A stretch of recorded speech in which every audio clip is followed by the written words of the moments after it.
we go live tonight, I'd like us to hit those share buttons so our friends and families would know that we're about to have this conversation. So we're going to take a few minutes right now to share and then get ready to go. I hope everyone had an absolutely wonderful week. I had a great week too. Um, so if you're on Facebook, please remember you can make comments. We're also live on YouTube. You can also make comments on YouTube and we can see your comments. So we're going to share right now on Facebook. All right.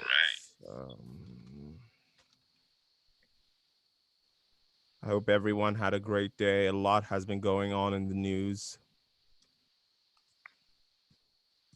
Yep, we are live.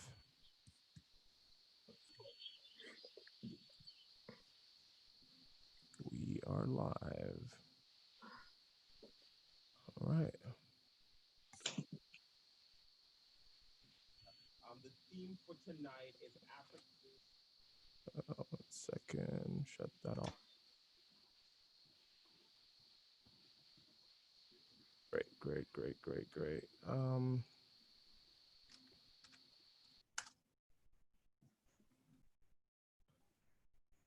Hit the share buttons. I shared it.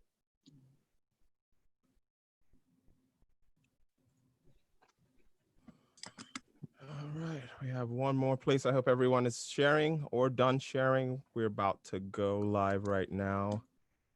Change that to myself.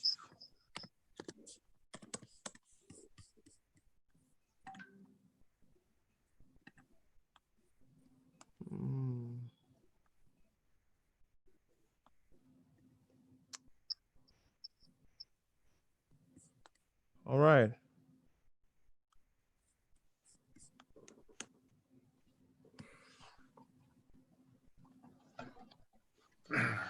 Okay, ladies and gentlemen, thank you once again for joining us. This is part 3 of our conversation on uniting against police brutality and racism in America. My name is Michael Obadozier, The Voice. Tonight, I'm joined by our man in the studio, Carl Amatsala. How you doing, Carl? I'm good. How are you doing, Mike? Good to see you again. Glad to be here. Awesome. Yeah. Everyone, today is Carl's birthday. So if you know him on Facebook, please wish him a happy birthday. We already sang happy birthday to him, so we're not going to repeat it again. We also have CJ Ramsey in the house. He's an educator. He's based in the Baltimore region. How are you doing, CJ? I'm fine. How are you? Awesome. Thank you so much for making the time to join us. And we also have Ekene Agabu, known as Mr. Agabu. He's a person who is really passionate about relationships overall. How are you doing, Ken? I'm good, man. I'm good. Awesome. So tonight we have a special guest in the house. This is going to be our first special guest on this, not on the station, but on this show in this series. She's a life coach, certified clinical hypnotherapist, and a book author of the book of affirmations, self-love. She's a social media influencer with over 500,000 fans and amasses over 40 million views a week on the Tonya TKO show. She is a self-love specialist and activist for countering the media's 400 years of race disinformation and misinformation, combining viral topics with vital history lessons. Ladies and gentlemen, let us welcome to our show tonight, Tonya TKO. How are you doing, Tonya? Yay! I'm doing well. Thank you very much, Michael. Awesome. We're really honored to have you. As I said earlier on, your head wrap is fantastic. Thank you. And thanks for making the time out to join us today. Tonight, we're talking about a very critical topic. With everything that's been going on in America, our first show was covered white voices in the midst of racial tension. Our second show also talked about the role of law enforcement in our communities. And tonight, we're dealing with the relationship between Africans and African Americans. There are a lot of stereotypes. There are a lot of Mike, things okay. about. Yeah, I think it's stuck. I don't know if we are live or not on Facebook. I'm getting comments that it may be stuck. I'm not sure. Producer, can you confirm that it's not freezing or it's live? Apologies. Yeah. Okay, it's okay. It's okay now. Okay, looks like we're good. It was freezing, so it's production issues. Apologize. Go ahead. Okay. So Yeah. we're still online on Facebook. Remember, you can hit the share button. Make sure you leave a comment. So I was just trying to say, with the African and African American relationship, not many know the history on both sides, but there's a lot of friction, and we feel on this platform that if Black people can come together, we can form a stronger bloc, and we can have a louder voice. So tonight we're going to be diving into this issue. Tanya. In the past year or two, you visited Nigeria and Ghana. What was your experience like? Well, I wanted to thank you for the comments on my head wrap. I did get this on Balagoon. So, Wow. and so That's good. when you say what was my experience, what do you mean? Because there were lots of experiences. So start from the fun side. So start from what you felt on your journey, on your trip, what you experienced, the things you'll never forget, things you loved about visiting Nigeria and Ghana.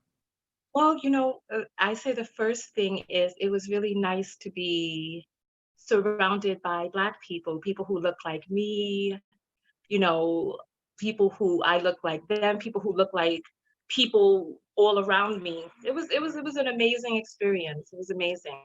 All of my Uber drivers were Black, the restaurants on TV, everybody was Black. And it was coming from a space like this in America where you're a minority. It's interesting to be in a situation where you are the norm. Yeah, that's awesome.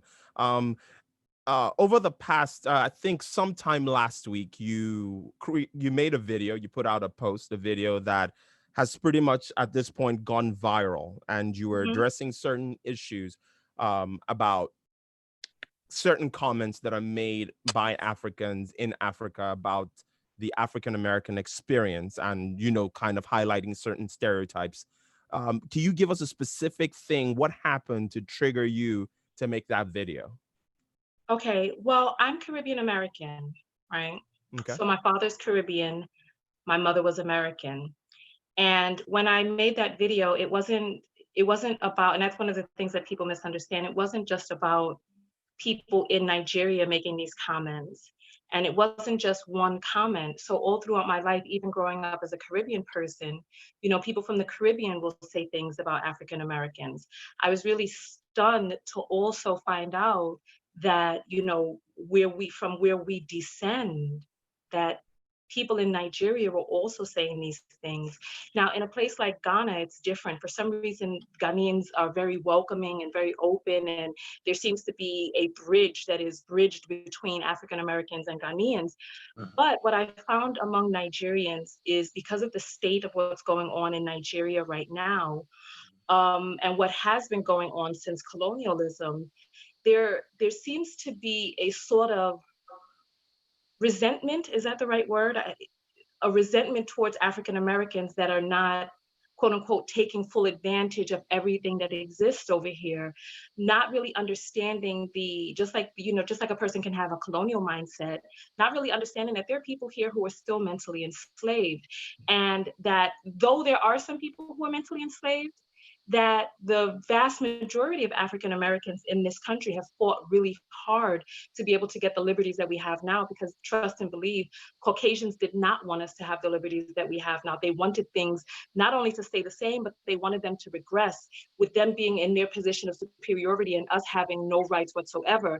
So the people who come over and are able, not just people from Nigeria, but people from the Caribbean as well, who come over to the United States and enjoy the fruits that are here, that there should not be a level of disrespect towards the people who paved the way for us to be here. And some of the things that I hear, like African Americans are lazy. So there's this thing, right, where there's this rumor that you know, that there are Nigerian mothers and parents who will allow you to date an akata, but they would not want you to marry one and bring one into the family. And that there has to remain this divide because, you know, these akatas, these wildcats, these alley cat throwaways that are so far removed from who it is that they are, that they're just not a good fit for the family because the men don't take care of their children, they're violent, they're lazy.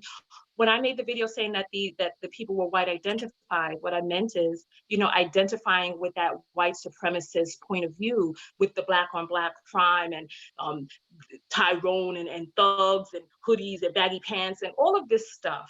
So that I hope that answers your question. My a little bit more. Right now, I'm going to play a short clip from your video so the rest of the panel and anyone who hasn't seen the video can get a feel of the video that you made. So I'm going to share that video right now so we can all see it. All right. Some of the comments that I get are from Nigerians in Nigeria who talk about how if they were in America, all of the wonderful and amazing things that they would be able to do if they were in America. If I were in America, I would be rich, I would be famous, I would be this, I would be that, because you Black Americans are lazy, you Black Americans are this, you're that, you love thug culture. I just had a comment the other day, and I commented back to the person about their colonial mindset. Hello, everybody. Mike, we're running the same thing back. I'm doing this. We're running the same thing back. Wait, it's just yeah. Jump back into the video that I'm editing because listen, it's another day, another. Close your Facebook. Close your Facebook page. Close your Facebook page. Yeah. On one hand, yeah. You're running the Facebook feed. Yeah. On the other, and you all know. Listen, okay. I'm Nigerian people. I am genetically Nigerian and Ghanaian. I just spend dirty December and just won't go home January in Ghana and Nigeria. And there's a pervasive thought that I continue to see over and over and over again. And that idea is that somehow there's something defunct and wrong with African Americans just because. Mike, are you sharing something? Yes, I am. Yeah, you're sharing. We're not sharing the video. We're sharing the rerun of the show. Yeah. So just you're not sharing. Your I think your YouTube or your Facebook is on. That's what's sharing, not the actual video you're trying to share. Okay. Okay. So can you see it now? Yeah, that's better now. That's better. Sorry about that. Yeah, go ahead. You Black Americans are lazy. You Black Americans are this, you're that. You love thug culture. I just had a comment the other day. Yeah, again, yeah.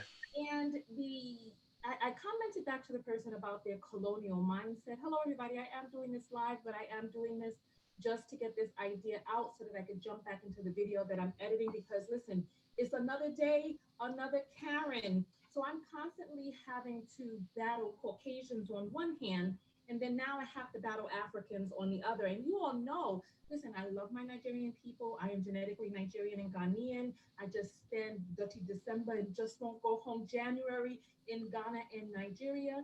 And there's a pervasive thought that I continue to see over and over and over again. And that idea is that somehow there's something defunct and wrong with African Americans just because our trauma is different than your trauma.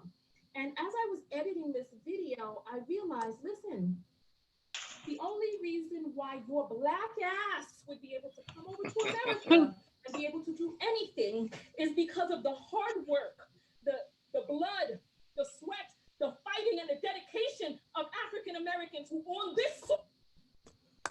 So that was the video. That's just a snippet of the video. It is about 15 minutes, 17 to 15 minute video, and it's really, really interesting.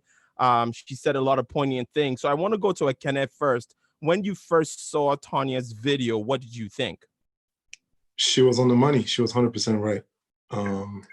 And the thing about it is, I can relate to what she said, having spent a lot of my childhood in Nigeria and having spent most of my adulthood here.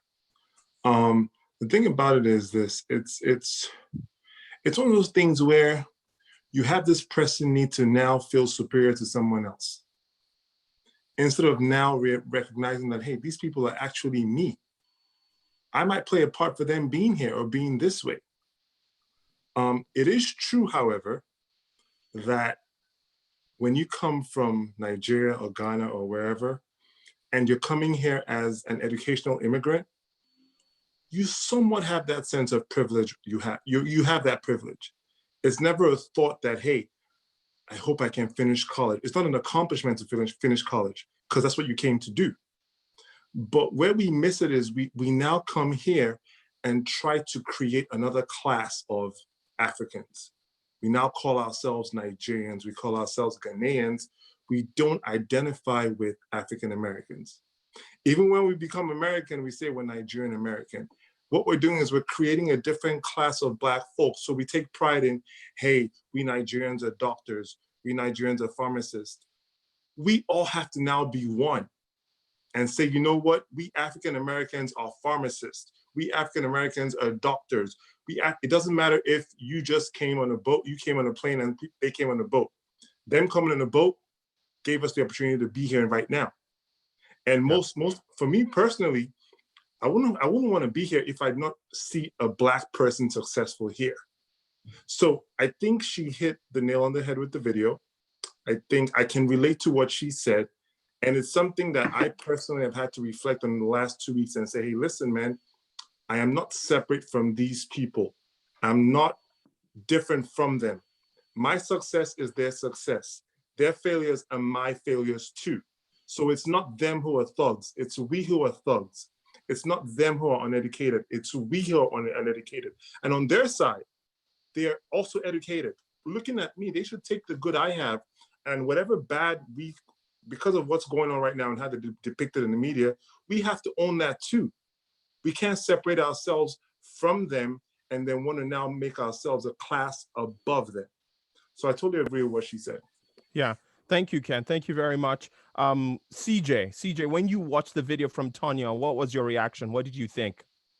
My reaction was the same as Ken. She was right on point with what she said. I mean, so many times we have all heard the stereotypes here about Africans, about, you know, like there's the joke constantly about the Nigerian looking to put money into your bank account and stuff on the internet. And, you know, we're fighting against those stereotypes on your behalf, but then we turn around and we run into, as you say, Nigerian Americans or Ghanaian Americans, and they look down on us and they say, oh, well, you know, you guys aren't taking full advantage of everything that you have here. You're lazy, you know.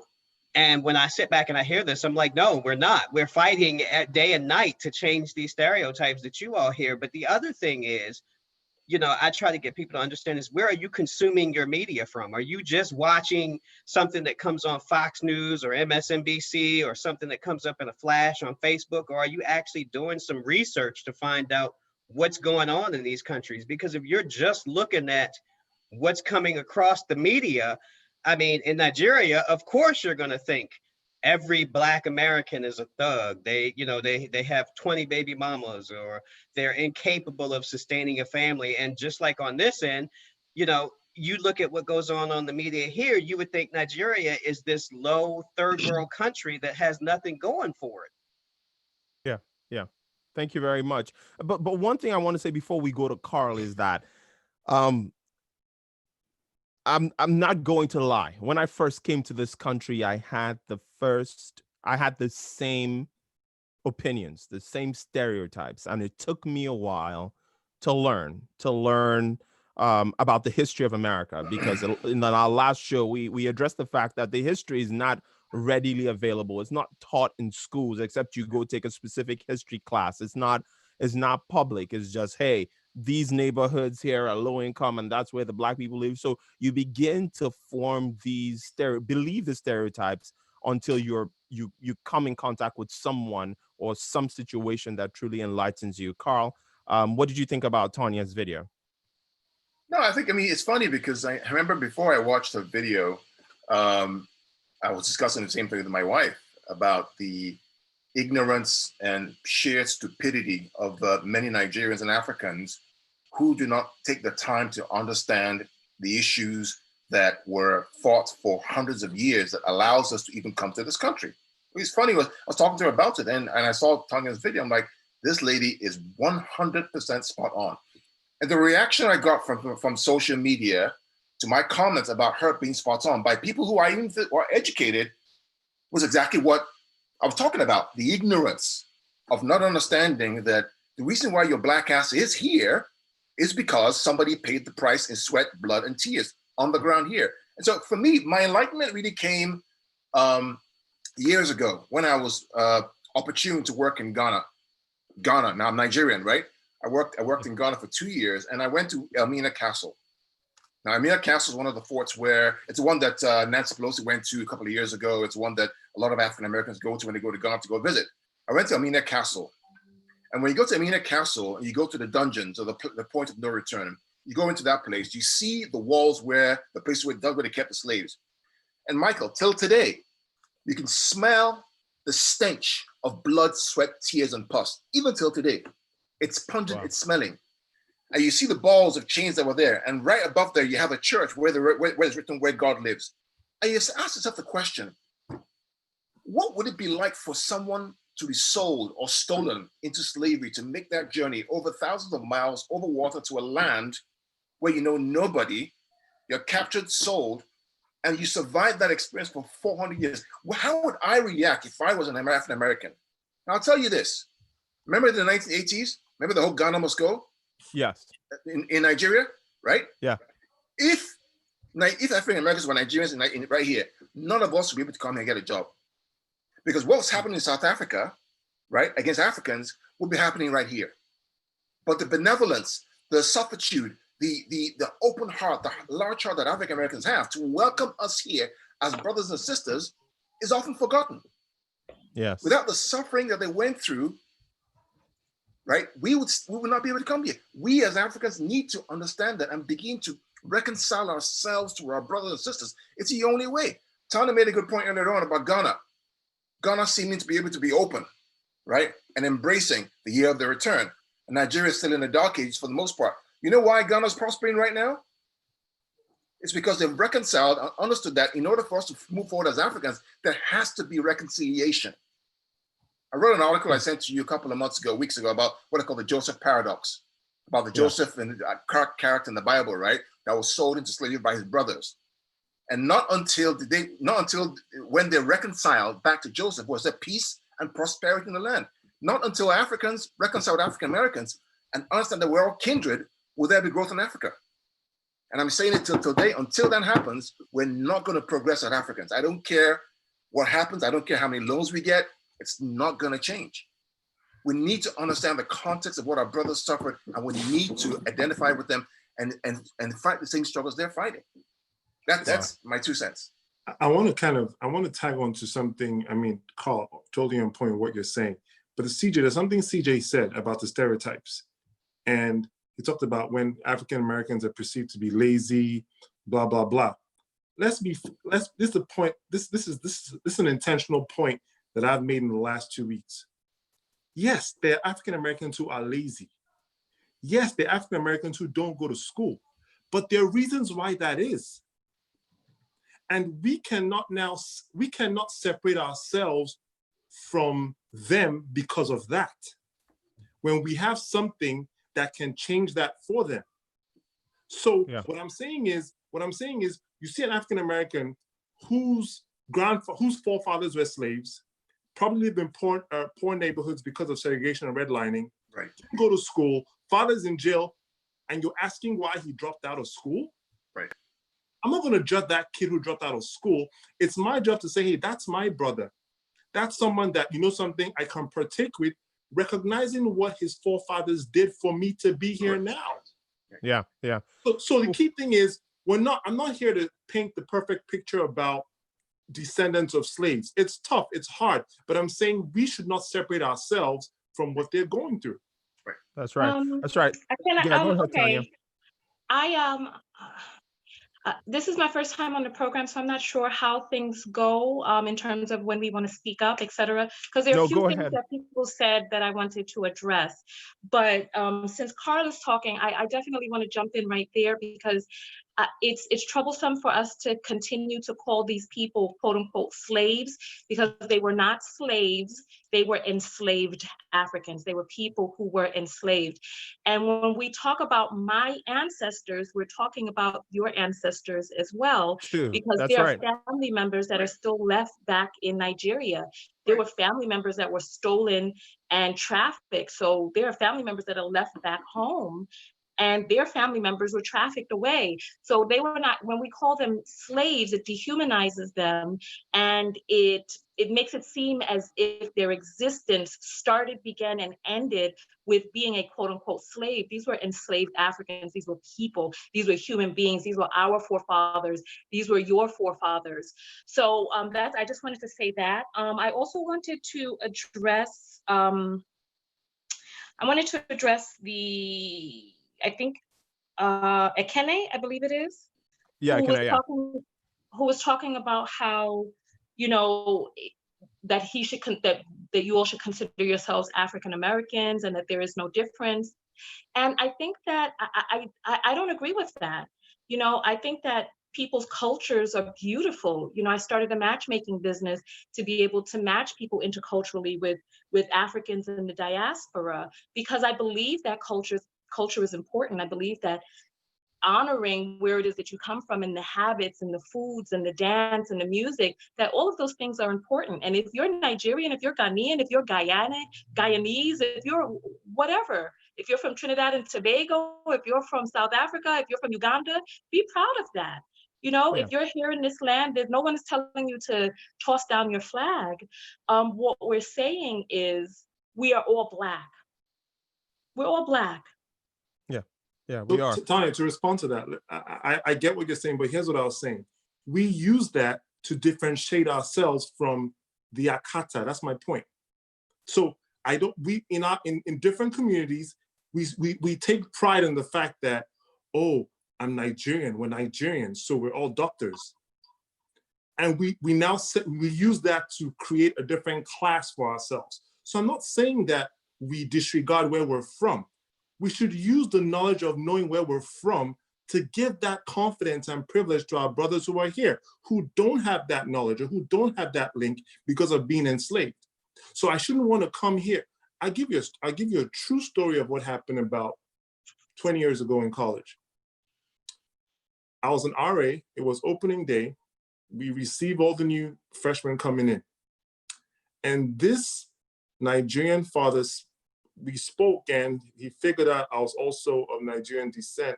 And he said to me, and listen, his son went to high school here. So this is not, they didn't just come. His son went to high school here. He was bringing his son home to school. And he said to me, listen, exact words, I don't want my son to have no African-American boy as a roommate. I want a Chinese boy, those boys who study. That's what I mean. That African-American boy he's referring to is the reason why you're here. It's the reason why your son is here. We shouldn't have a different class to separate your son from that boy based on a stereotype. So that's what I'm saying. So right, no, I hear you. However, is there a way that people can still say, I am Nigerian, right? Yes. And you are African American, but the reason why his father was doing that is not because the person is African American. He was doing that because of ignorance, because of stereotypes and falling prey to that, not because he's Nigerian or identifies as Nigerian. Yeah. We have Ken, before you go ahead, let me take some comments from YouTube. Thank you to everyone who is viewing on YouTube. Shanice So says, in unity, there is strength. We need to be conscious to recognize ourselves, where to spend our money, build our communities. The best way to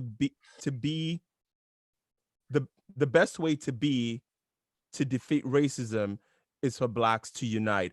Thank you, Danny's World, for joining, and all Tanya's fans for being on here today. Yep. I have another comment here.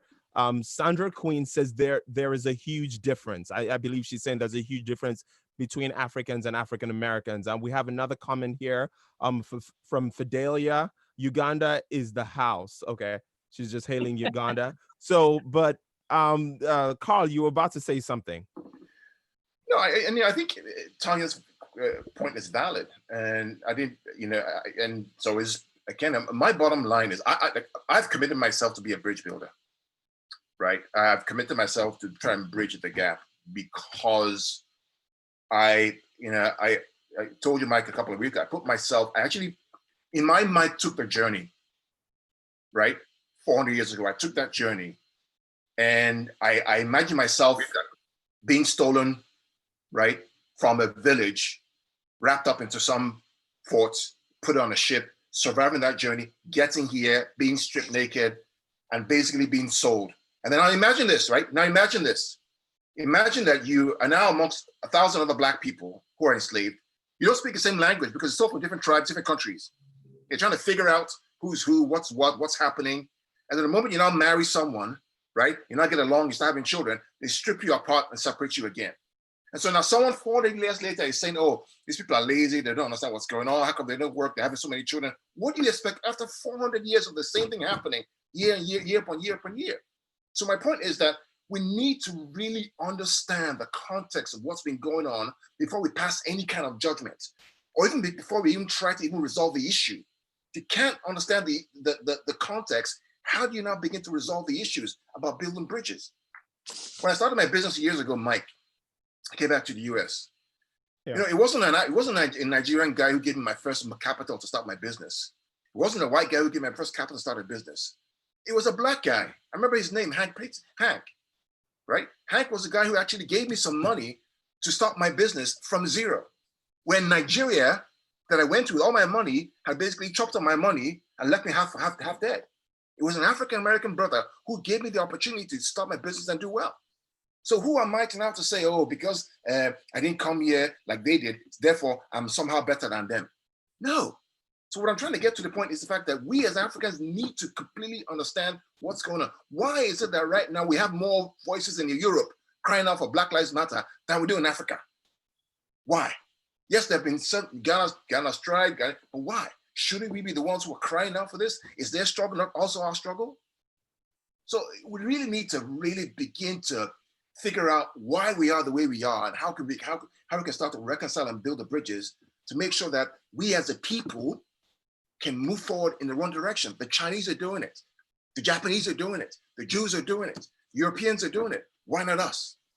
Yeah. I have a quick question for CJ. I've heard out there somewhere that some people in the African-American community feel like these things that some Africans do is intentional. Do you think they're doing these things, the things they say, the things they might have commented to Tanya are done intentionally? No, I think it's done out of a state of ignorance. We have a saying that Maya Angelou put into our community is, once you know better, you do better. That's right. I used to be one of those people. I made comments because I did not understand. But once you start to become educated about your brothers in Africa and your own history here, you know better, you start to do better. My wife, who is Nigerian, was my turning point, because I came in with all these preconceived notions when we started dating, because I heard all the stereotypes and all the rumors. And my wife was the one to turn me around and say, hey, this is not true. In my house, every day, there's a cross-cultural exchange between me and my wife, trying to understand one another's culture. Yeah. That is the same thing that needs to take place on large scale between Africans and African Americans. Africans, there's a form of PTSD that has never been addressed in both communities, because we're all the same people. We're just, the only difference between us and you is where the boat stopped with us. We are still, we're still part, as Tanya said, we're still part of that same family, looking back, like you were saying, like I've been saying the same thing, Carl, that you have said to my wife for a year now. I'm like, this is our Joseph moment. This is the moment that's going to make or break us. Can we come together as a people, regardless of Nigerian, Ghanaian, Caribbean, whatever? Can we come together as a people and unite and start to turn things around for ourselves? Yeah, Yep. that's right. That's I'm some about comments here coming through. go ahead, Carl. Go ahead. So I Carl. see Choco Cat says, I was living in Nigeria. They kept calling me Oyibo Pepe and attempted to strip and lessen my blackness. Right. Wow. I Choco Cat, I completely hear you. It's part of the ignorance that we've experienced. I hear you. We have comments from Michael Johnson who said, let's be fair, you have a panel that is biased. And I'm about to drop off. How come we don't have for and against panelists? Well, Michael, you're entitled to your opinion. We thank you for joining. But I think we have a good diverse panel here. I want to know where that girl is from the video that was out there screaming that Black Lives Matter is a scam. Where's she? Cameroon, she's Cameroon, but yeah. I know. Johnson, I understand where you're coming from, but our aim is not to highlight ignorance. I know it'll be really interesting, and I'm going to play her video right now so everybody can see what she said. But again, as CJ said, it's ignorance. These things are not intentional. People don't know. And the worst thing, the thing that is worse than being ignorant is being ignorant and loud. And there are many people who are ignorant and loud. So I'm going to go ahead and share that video real quick so that we could just see what she said.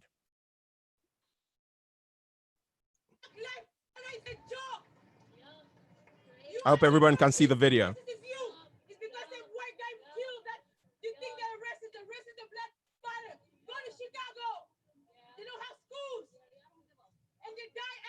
They don't matter because you don't get attention from that. Group of hypocrites. Go to Southeast, East, and Northeast. Tell them Black Lives Matter. If it matters, you guys are hypocrites. Attention seekers. Attention seekers. Black lives should matter everywhere. It doesn't take a white cop to kill black. So we all heard what she said, and she's highlighting the fact that there is black on black crime. We have Chicago, people are dying, black people are dying all the time. We don't come and protest for black on black crime. But my point to this lady here, and this is not being partial, this is just common sense. Right. The conversation right now is not black on black crime.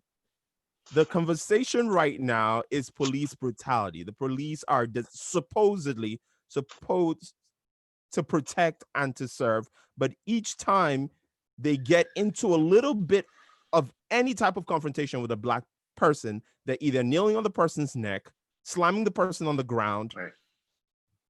So that's what the point is. So go ahead, Akene. What do you have to say about this video? I mean, two things. It's also that need to feel superior to someone else. And who you now choose to express that superiority to is people that look like you. Because you can't really do it to the people who are Caucasian. Secondly, even if you don't understand what's going on, and even if you feel, if you feel all the things you're saying are valid, where's the empathy and compassion for somebody who was just kneed to death? Can't you see, even if you feel, so I'm saying this, even if you're an African that feels African Americans are lazy and blah, blah, blah, where's the compassion that says, hey, someone just died unfairly? And that's the pain that is being expressed right now. So there's ignorance there, and there's just a pure lack of empathy there. Right. Yeah. I mean, Mike, I've said this before, and I'll say it again. The problem starts right from the educational system in Africa, for the most part. We're not taught about the African American experience. We're not taught. We didn't go to excursions to Badagry or to Elmina Castle. None of that happened. We were taught about Europe, about the Queen, right? About France, about, now it's about Spain. You want to go for an excursion trip. Hey, why don't we all go to Spain? Why don't we all go to China? Nobody talks about going to Badagry or Elmina Castle or Senegal, the last point in Senegal. Nobody talks about that. It goes back to the educational system that we've been brought up with. Now, our generation happens to be one who's more enlightened, who's able to read and understand and ask the tough questions about what the hell happened to our brothers and sisters 400 years ago and why are things happening the way they are. And until we begin to restructure the educational system to understand that, we won't move. I have 4 kids. I'm making sure that my kids understand the fact that they were born here, they're Nigerians, but they're also African Americans, and they need to understand the plight of what allowed them to have the privilege to be in this country with all the rights and privileges. That's how we begin to make change. There's some comments here. I see Michael Workit. Fatima77 says, there's no reconciliation, empathy towards each other's experiences. That's what is needed. Danny's World says, she was speaking half-truth, but poor timing amidst a Black Lives Matter protest, which is what Kenneth was saying, right? William Fernerson says, willful ignorance is real. Ignorance. Yeah. Yeah, you know, I'd love to jump in here because I feel that the young lady who was out there screaming, I feel that, okay, so everybody thinks that they're right. We think we're right. She thinks that she's right. And I think that panels like these are important in being able to have the tough conversations with people who have different points of views. So she has a different point of view. I don't think that we should just dismiss it as ignorance and say that it has no place here. I think that in order for the bridge to be gapped, that people can't preach to the choir, you know, so we need people like that to enter the conversation and to be able to find out why is it that they feel that way. So we talk about her not having empathy for African Americans or people who were killed, et cetera. But we can also have empathy for her and realize that there's a lot of things that are going on with her psychologically. You know, the psyche, for those of us who study psychology, you know that the human psyche is a very powerful thing. And so that young lady is doing what it is that she needs to do psychologically to be able to make sense of the world and to be able to cope in it. You know, there are people who have colonized minds, and it's difficult for them to understand how is it that, you know, these people who seem so nice or who are the heroes in the movies or who are not hurting me, how is it that these people can be bad? How is it that I'm able to walk down the street each day and nothing happened to me? You know, so people, what will happen, you know, especially with Stockholm syndrome, people will identify with their kidnapper or their captor. Yep. And in order to be able to live, you have to be able to trust. And there are people, like, think about it. When you hear a story, in your mind, you start thinking, okay, well, was the person in the absolute right? Was there anything that the person could have done to stop this? Is there anything that this person did to cause this? And there are a lot of people who are coping with all of this onslaught because it's a lot to deal with. It's a lot. And one of the things that people do to cope is to push it away.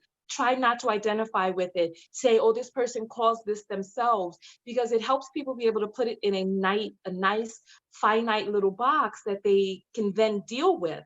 Because thinking, okay, so listen, I am not Nigerian. I don't know what it's like to grow up in Nigeria.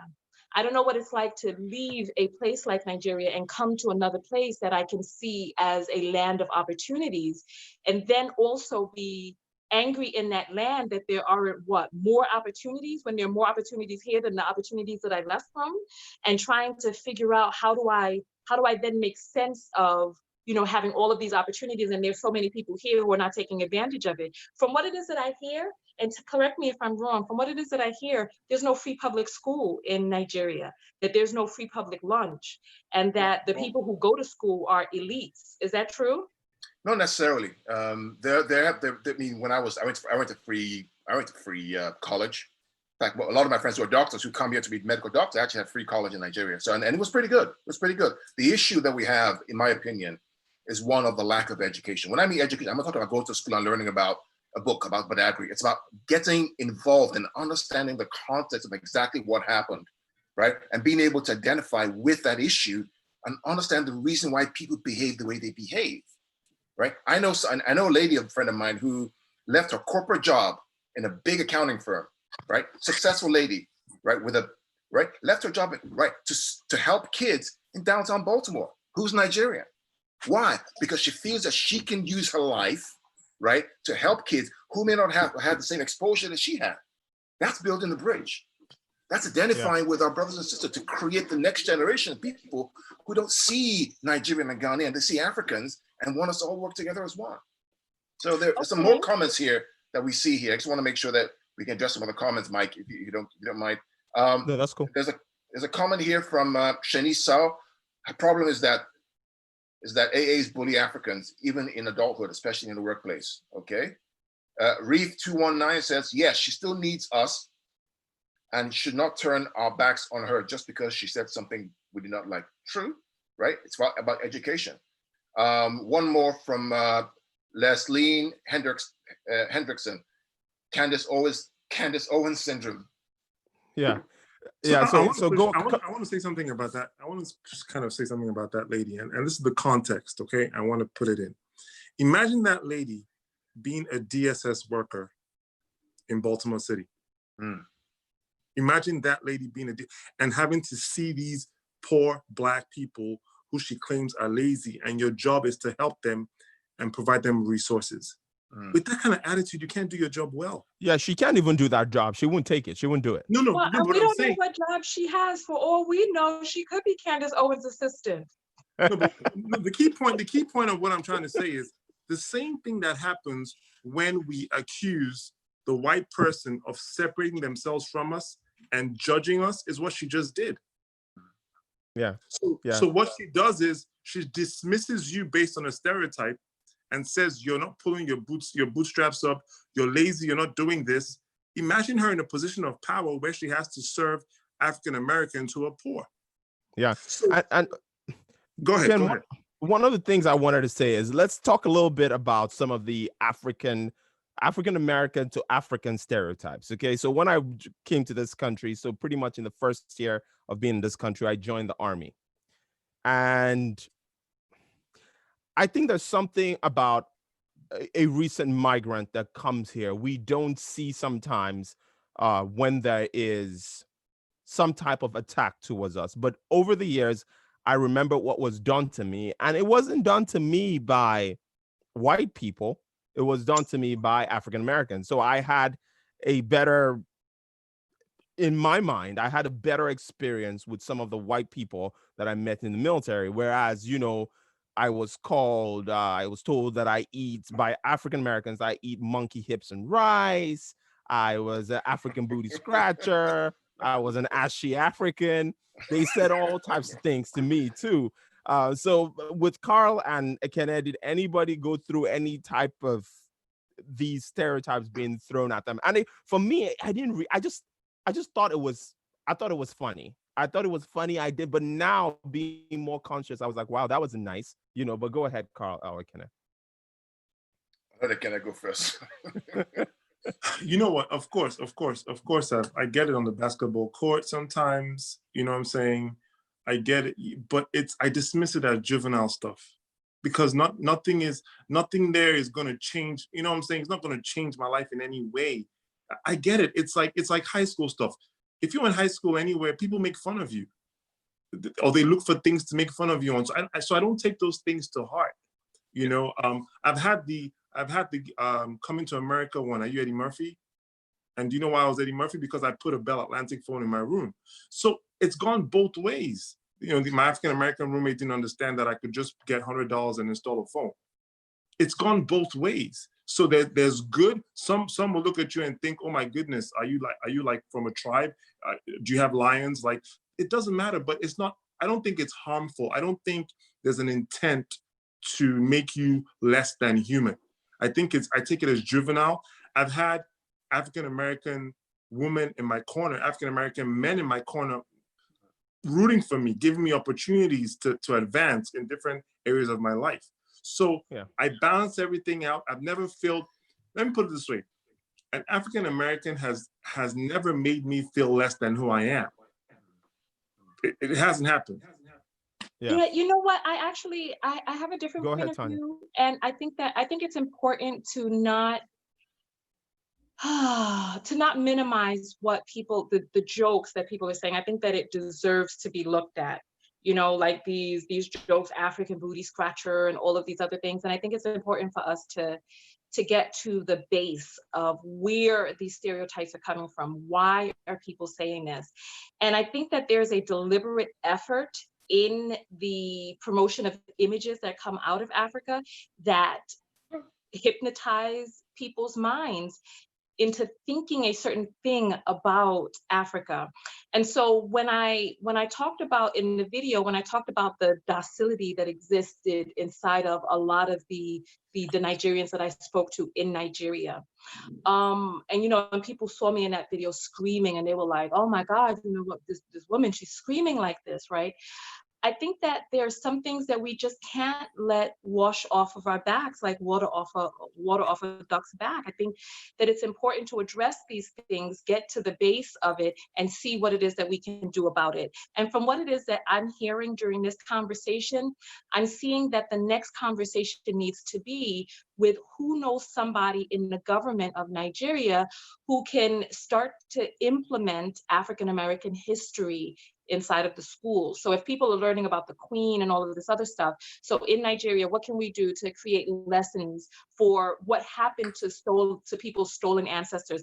I was really surprised at the tremendous disconnect that exists between Nigerians and their relatives who are here, that there doesn't really seem to be the timeline of connection, and also what can we do in America to be able to get African studies to find out, because I didn't know about colonialism. Like when I was in Nigeria, I was in tears at how there just wasn't a real connection, and that Nigerians don't see us as family. They don't see us as their brothers and sisters. And they see us as Americans, like people who are on that land over there. They see us with more in common with white people than with them, white Americans than with Nigerians.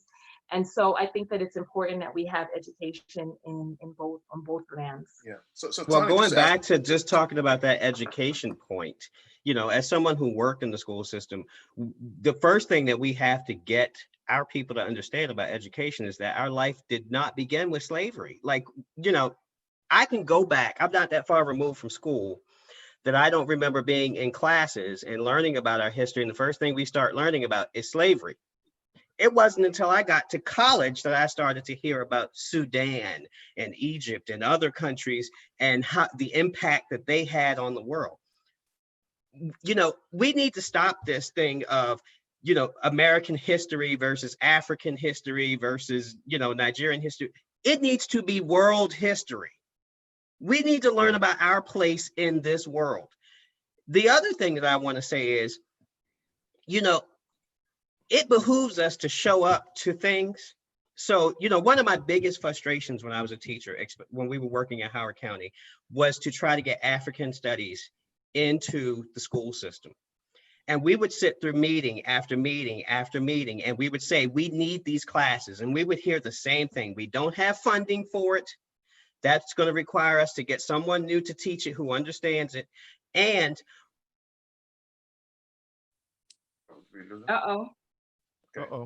He froze up. There's no demand for it. Okay, go ahead. My demand for teaching your history. There's no demand for teaching white history, but there always has to be a demand for teaching about the other. Well, so if there's an issue getting into the schools, I mean, Jewish people in this country have Hebrew school on Saturday.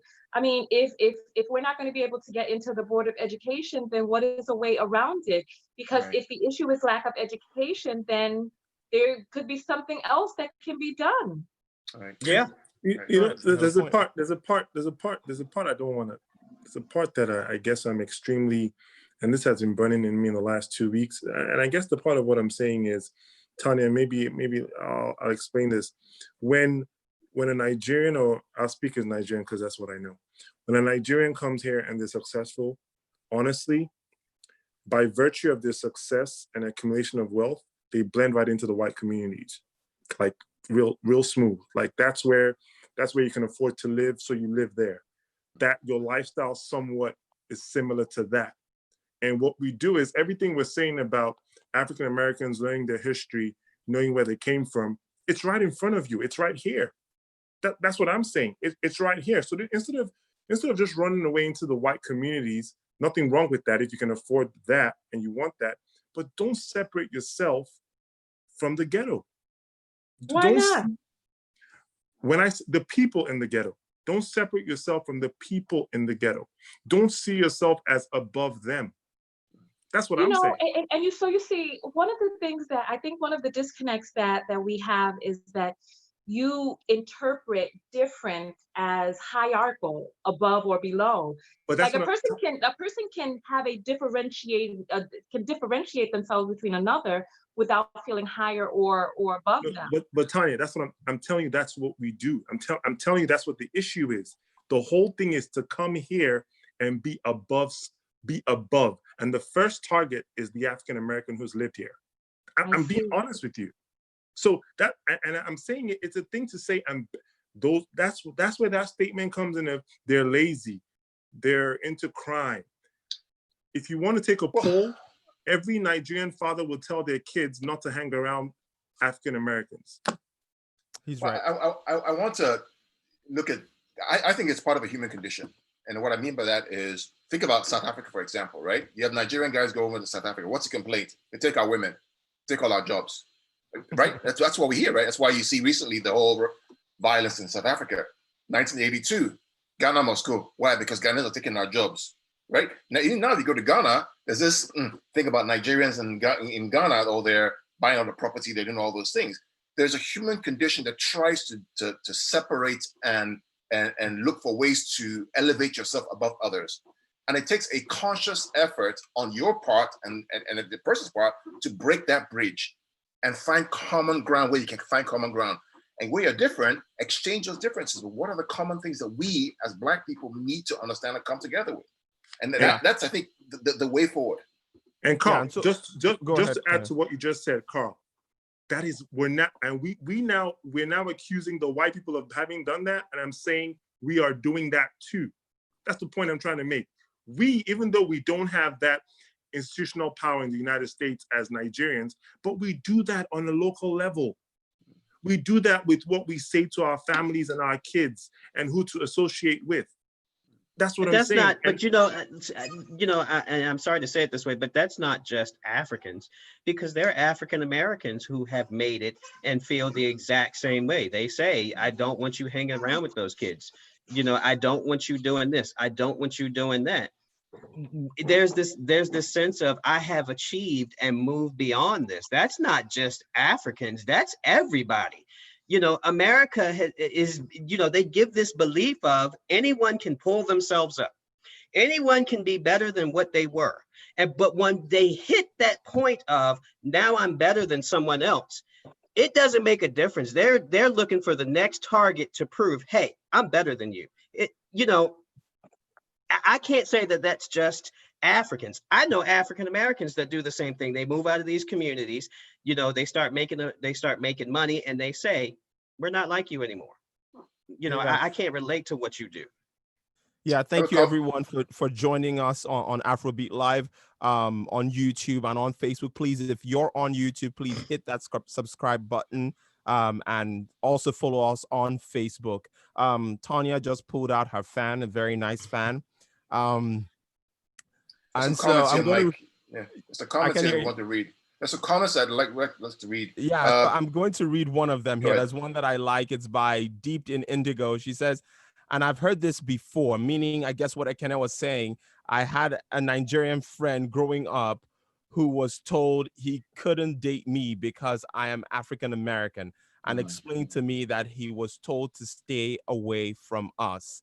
Marriage Family in the Word says, Tanya, you're so objectively, you are so objectively weighing on both sides. So that's an awesome comment for Tanya. And then she also says, absolutely, CJ, it runs through. Go ahead with your comment, Carl.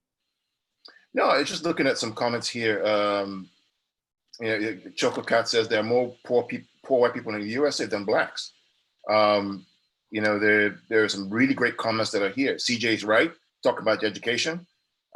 Guys, really some really great comments, and we're glad that you enjoyed this discussion. Again, our job is Afrobeat Live, right? We're an Afrocentric media entertainment company.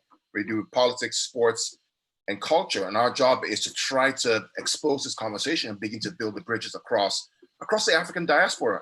And I mean African diaspora, both here in the US, both back home, and everywhere else. So please keep commenting, keep subscribing, and And Yeah, I have a little bit of a different point of view because I don't remember who it was that said it. I think it was a Kene, and he was saying that why is it that there's certain people that we need to be unified with people in the ghetto?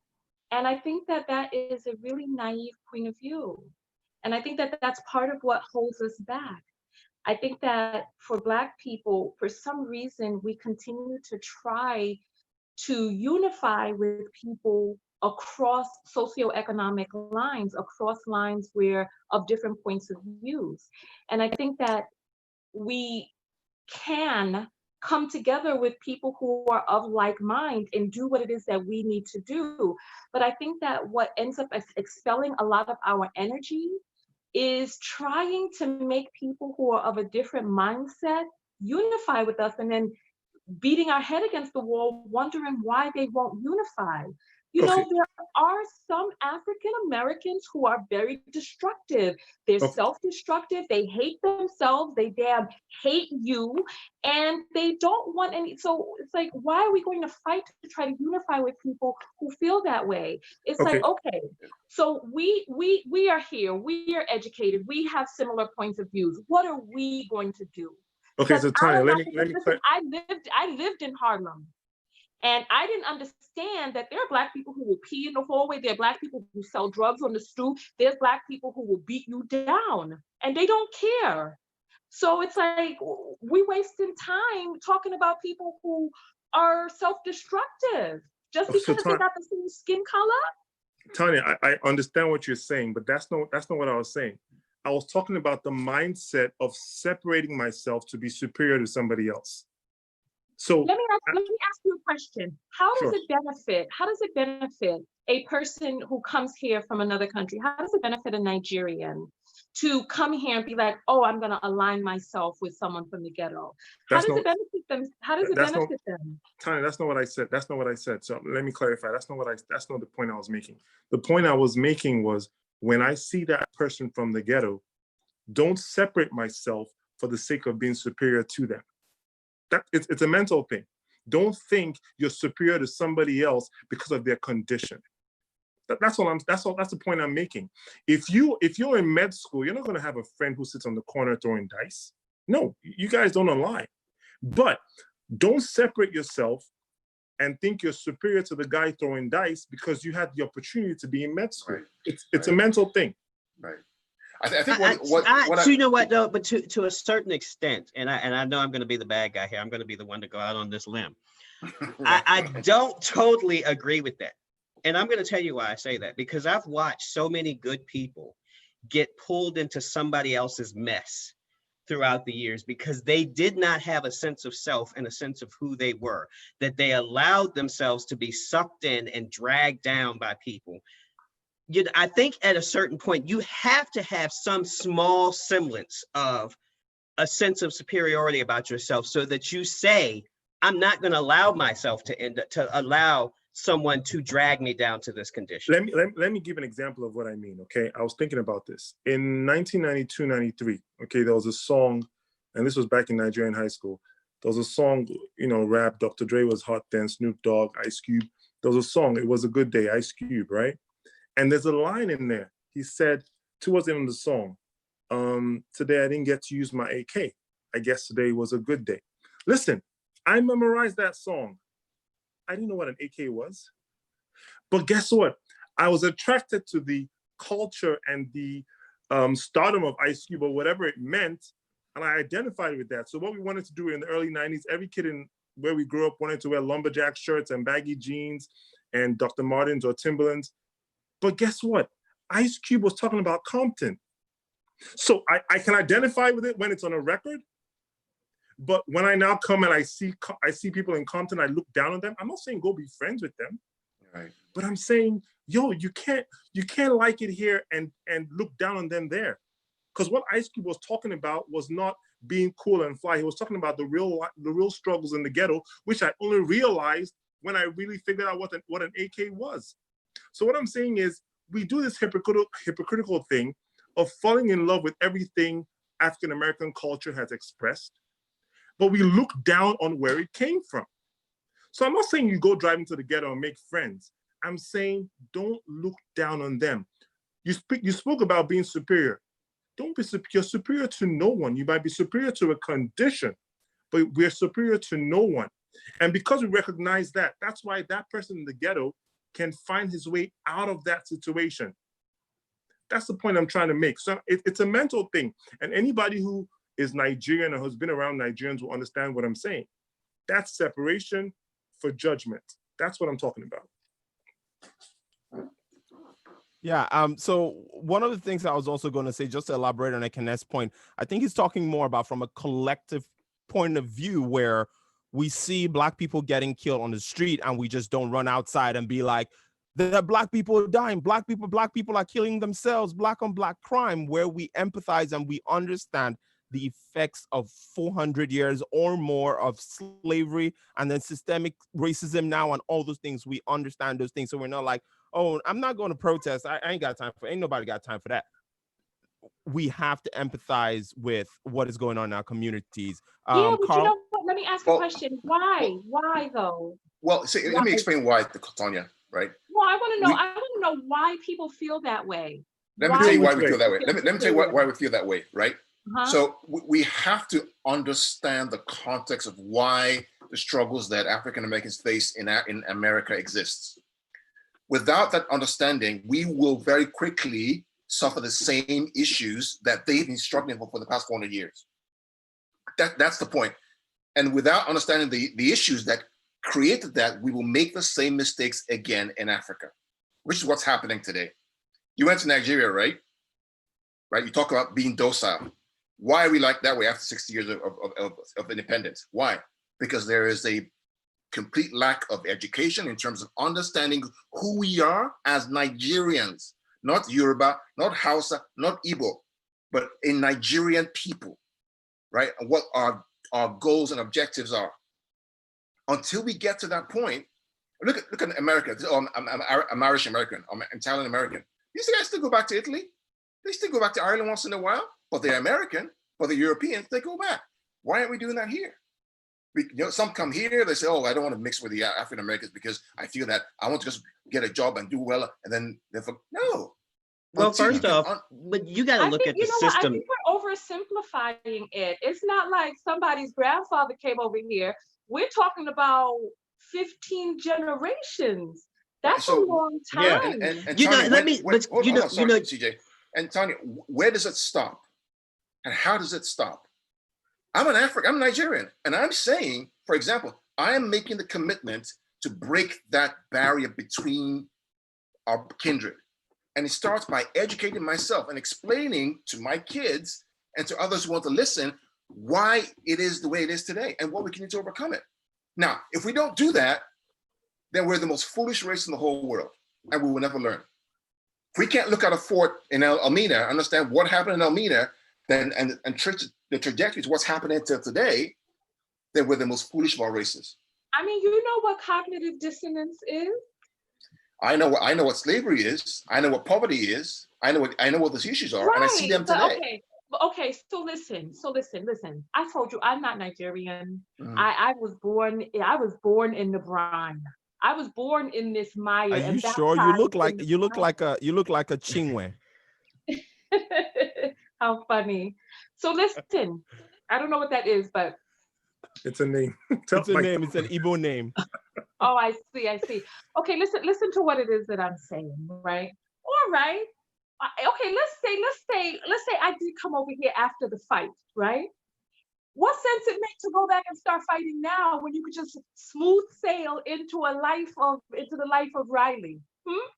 I'll tell you why. Because when a policeman stops you, right, doesn't ask you, are you Nigerian or African American? Or what does he see? He sees this, right? And then he carries a gun, right? So at some point, if you don't begin to understand the issues, you're going to end up dead. That's the bottom line. I got kids. They're here. Do I want them to go back? It's their choice.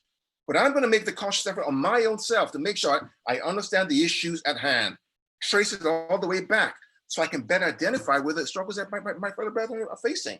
Now, if that's not accepted, okay, then if that's not accepted, I'll just keep on doing what I'm doing. Keep educating myself, keep segregating myself, and hopefully my superiority will be able to conquer and be accepted by the white man. Right. If that's the objective. Hey, but let me ask you this question, though. Let me ask you this question. How long do you really think a Negro can get by in America without realizing that they's Negro? Huh? How long do you think they can get by? What does that mean exactly? So, sorry, what does that mean exactly? I don't understand what that means. This country will remind you that you are Black. Okay. If there is a person that is in this country who is set against trying to realize that they are Black, what can we do about it? That is their issue. They will be reminded sooner or later. One day a Karen is going to come up to them. One day a Ken is going to come up to them. One day, like that young lady who was out there screaming. Right, but Tanya, didn't MLK say that the moral arc of the universe bends towards justice at some point? Are we not still bending that arc all the way through justice? Are the struggles of the past 400 years part of that? Are we making progress, even though it's slow, towards a more balanced and more perfect union? Isn't that the whole purpose of what we're trying to achieve? You know what? I feel like, and I have to be honest here, I feel like it is a squandering of our resources as educated people on the same plane or in the same realm. It's a squandering of our resources to talk to people who are not going to be able to hear what it is that we are saying. Don't agree. Here's why. Have you educated them? Why? Have you educated them? Do they understand? Until you educate, Tanya, the thing, until you educate a person or try to educate them, they have no idea. They have no idea. It's our job to try to educate. And if they don't take it, fine. But at least you tried. Move on to somebody else. I gave the example of a friend of mine who gave me the first capital to start my business. It wasn't a Nigerian. When I was in Nigeria, they took everything from me. It was an African-American brother who saw me, knew my talent, and gave me capital to start my business. Right, but you know, but I think that what Tanya is saying is that sometimes we get stuck. Our targeted audience. Who is our targeted audience for this broadcast? Because if our targeted audience is a person like that woman who was out there screaming, I don't really see how what we're saying is going to penetrate. And I don't really see how we are some very powerful people on this call right now. And we are using our power to talk about people who, one, are not represented on this call. And we're using our time together to not really talk about solutions, but to talk to people who is not the target audience for this video, who are not going to be able to hear what it is that we're saying. And instead of really doing what it is that we need to do, we're spending our time talking about people who aren't here. So let me get CJ to make his comment. So what I was saying is I kind of understand where Tanya's coming from, because we have been, but like my grandmother said the other day, we're still fighting the same battle that they fought years ago. We're still fighting the same exact struggles. I equate it to Jesus, and I hate to say it this way. Jesus said, he went looking for a multitude of people. And he said, you go in, you give the message, and if people don't want to hear it, you shake the dust off and you move on. Sometimes we get mired in our community, and we've seen this time and again, we get mired with trying to pull people along to get them to understand, hey, we need you in this battle, and we need you to understand that we all got to stick together. And we get stuck there, and we lose focus on what we should have been doing all along, going, and then the movement gets pushed back. Well, what she's saying is that no. What she's saying is that we can educate them. I agree with you. You educate everybody, but the ones that do not want to accept the message, you move on. We don't get stuck in mire saying, oh, the person in the ghetto. CJ, I feel for my brothers. CJ, you know what? I'm sorry. You're 100% correct. That's exactly what. Hold on, Carl. You want to know who brought down the Black Panthers? You want to know who brought these people down? Black people brought them down. You want to know why? Because the qualification for getting into the Black Panthers was to be a Black person. You want to know who gave up the location for Fred Hampton for the FBI to go in there and shoot him sleeping next to his pregnant girlfriend? It was a Black person who gave up the entire setup, because the only qualification for being able to get inside the room was not being of same mind, not having a track record, it was just having Black skin. It was a Black person who said, get your hand out my pocket, when everyone looked back and other people looked looked up and shot down at Malcolm X and killed him. It was a Black person. So me personally, I would rather fight the fight with a person of a different skin color and same mind than to sit here going around in circles trying to get somebody who has the same skin color to try to get on the same page. So let me be very clear, right? CJ, you're 100% correct. If you try and they don't listen, move on. But the moment we give up trying, then we're the most miserable of all races on the face of the earth, and we will never succeed. And we will never succeed until we try. Until we try to manage the breaches and close the gap between what has traditionally kept us apart, we will not succeed. If I meet somebody who doesn't want to listen, fine. That lady, for example, we don't know if she's been educated or not. We don't know if she's been to a Maynard Castle. We don't know if she's opened the books about what happened in this country for 400 years. We don't know. Maybe Did she anybody knew. reach out to her to get her on this call? Sorry? Did anyone reach out to her to get her on this call? Yes, I tried to find her, but I couldn't get to her. I did my best to try to find her. I definitely did. There's who reached out to you, Tom, to get on the call? With your perspective, somebody did. You answered, right? That's why you're here. Yeah. But we cannot say because somebody we're not going to reach out to. We have to try to reach out because we understand that until we get together as a race, we won't solve the problems that we have. Now, those who don't want to come with us, there's a lot going on. Let it connect go. Kenneth, that's a lot in your mind. Go.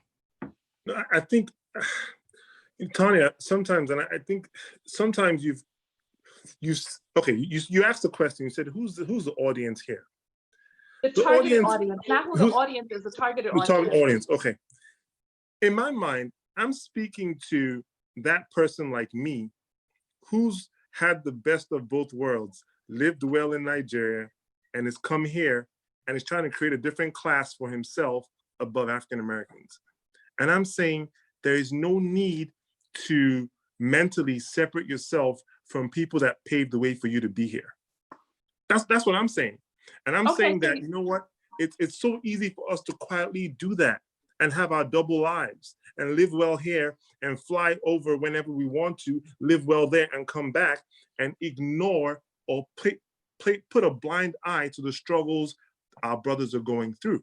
That's the point I'm trying to make. Part of the issue is, right, your targeted audience is a person that is not represented on the panel or in the audience. No. Carl is here. He understands what I'm saying. Right, but I'm saying, let's do a survey. Survey the audience and see how many people watching this video are of the mindset that they feel that they are superior to African Americans. So it's like we are among, survey them. Hey, Mike, do you want to do that? But hold on, I just want to make sure. I think we're missing the points here. I think we're missing the. If you feel that you are above African Americans, put up a number 1. If you feel that you are equal to African Americans, put up a number 2. If you feel that you are less than African Americans, put up a number 3. It's very simple. Look at the numbers coming in. Above 1, in the middle same 2, and below 3. And you'll see. I don't. So, Tanya, with all due respect, Tanya, I don't see how that's relevant to the conversation at hand, and I'll say why. Our job is not to talk about who's superior or inferior. Our job is to figure out how do we bridge the gap. What are the issues that we faced? I'm talking about my Nigerian experience. I mean, Akene and I are one of the privileged in Nigeria. With the great schools, travel the whole world. Came here for college, no debt, everything, right? We've come to a place that we understand the challenge and the struggles our African children have faced. And we're trying to see how can we bridge the gap so that others who come here, right, with the same privileged education, do not have to think like the way we thought when we first got here. I'll give an example. I will never forget my first semester here in college. I went to a Chinese restaurant, right? Didn't have an American passport, didn't have a green card. I was here on a student visa. This guy comes in and he's begging for food from me. You know what my first comment to this guy was? What the hell is wrong with you, man? You have an American passport. Why are you asking me for food? I don't have a green card or American passport. That was 14 years ago. And that person from then till now has completely changed. Why? Because I've educated myself. What I'm saying to you is that was there a video? Video of what? See, part of the issue is I feel like we are kind of like talking about gay rights or the issue between gay people and there's no gay person represented on the panel or in the audience. It's like, how do we talk about this issue of bridging the gap when we're all on one side of the bridge? Where is the person on the other side of the bridge? If you looked at the survey, there's nobody inside of the audience that surveyed that said that they felt that they were above. Are you Nigerian? Are you Nigerian? Genetically? CJ, are you Nigerian? CJ, are you Nigerian? Partially genetic. Right, but you're African American, right? Right? Yeah. I'm Nigerian, right? I'm talking about bridging the gap between African Americans and Africans and figure out how can we come together to solve issues. Not about not a class war. I don't care about class war. It's not a class war, no. Right? I don't care about class war. It's not about class war. This is about bridging the gaps between two peoples that have been disconnected by the slavery and this issue that's happened for 100 years. It's not about class. Now, I get it that there are times when we have to try and educate. If they don't come along, you move on. But it's not about class. It's about so I have a couple. Let me read a comment here. I have a comment here from Fatma77. She says, "You are not speaking for other Africans. The sense of superiority you speak of is not my experience, and I am not from two African countries. Have lived all over and have friends from all over Africa." We also have a comment here again from Rev 219. Tonya, go live after this. I see you got something to say. Your people watch you. And then Indigo, Dipped in Indigo said, bridging the gap. So real quick, I have a question for you, Tonya. In your video, you mentioned something about our trauma not being the same. Can you elaborate more on that trauma, kind of on both sides? Okay, so I don't know what it was like to grow up in a colonial country, right? Or a country that was colonized. But I know what it was like to grow up in this country that was ravaged by slavery and Jim Crow and now over policing, etc. I think that in Nigeria, being in a country that's majority Black, that has white colonial masters, is a different type of trauma. I think it's a more insidious type of trauma where people don't even realize that the trauma is there. Like here in this country, you can see, the remnants. You can see, okay, so this person is doing this to me. This person is harming me.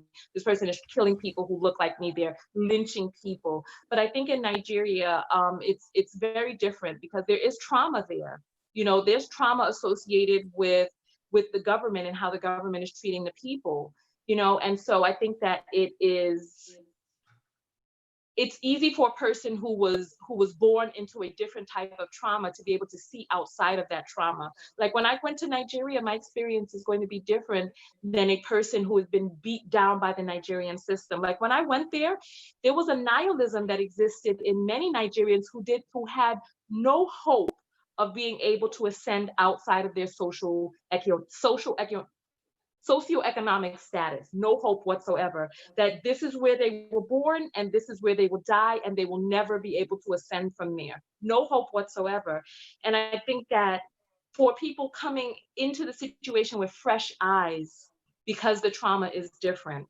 So like a person coming here from Nigeria is not really going to be able to see and understand exactly how this system beats us down. One of the questions that I have is that we can ask ourselves, what is it that happened to Africans? What is it that the United States did to Africans to turn them into what it is that you see today?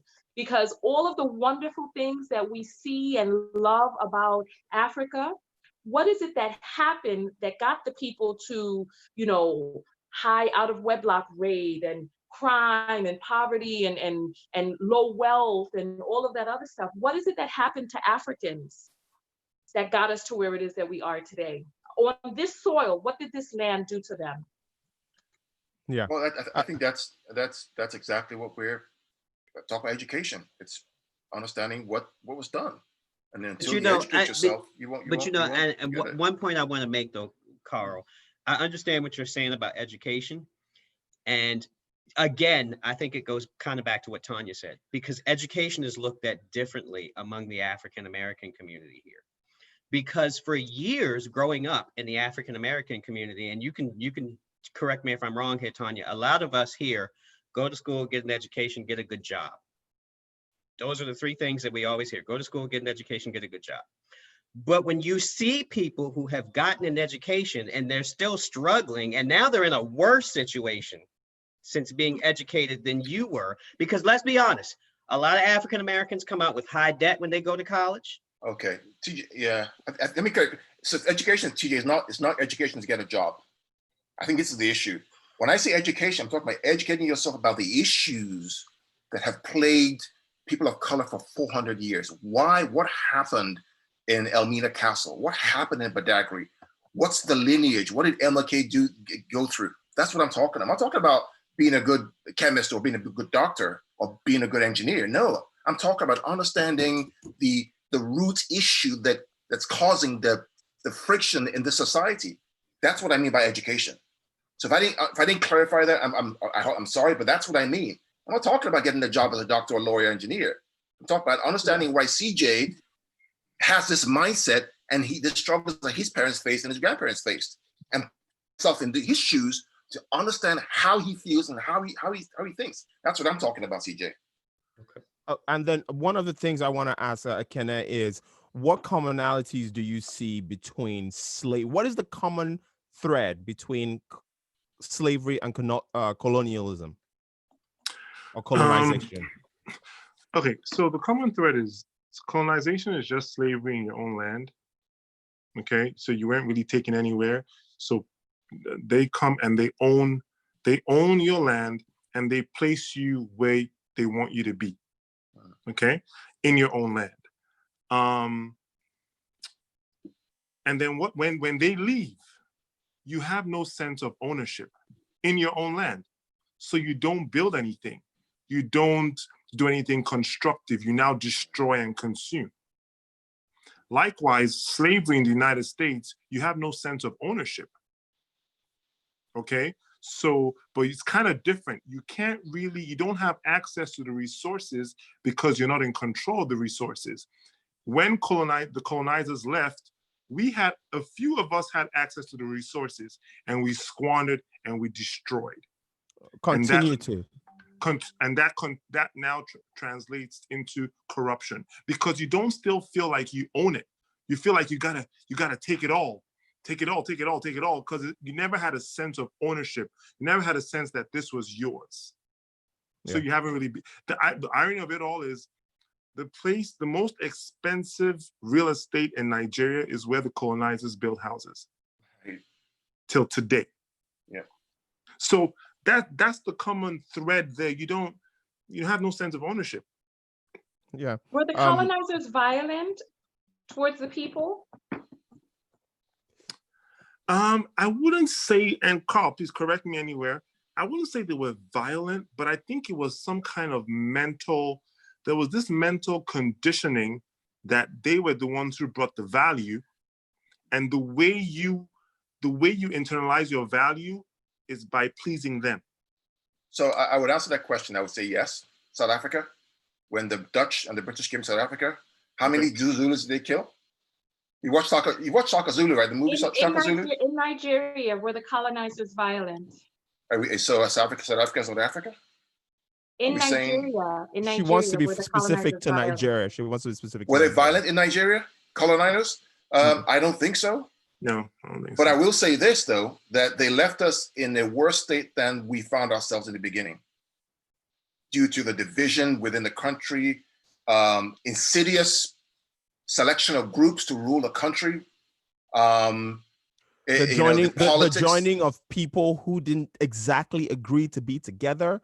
Correct. Knowing that they will never become really strong because they will always be at war. Think about this, Tanya. Let me give an example, right? So let's look at West Africa, right? So you got Nigeria, English speaking. What's next to Nigeria on both sides of Nigeria? You got Cameroon, who speak what? French. You got Benin Republic, who speak what? French. And after Benin Republic, you have Togo, French. Then you have, guess what, next to it? English, right? Ghana. Yeah. And then you have what next to it? French. You think that was by accident? No. It was a deliberate way to divide peoples of the same tribes into blocks that they could control. Yeah. So while violence and outright violence may not be as insidious as as violent, may not be as bad as we think, but dividing people amongst tribes is equally as terrible. So, Yeah. So what did the colonizers do when they came to Africa? What did they do when they came to Nigeria? what do you mean? What do you mean, Nigeria? So pretty Sorry. much they controlled pretty much the economy, right? They found the resources, they took the resources, they sold, they gave the people at the top, right? So the people at the top were cool with them, while the rest of us kind of were suffering.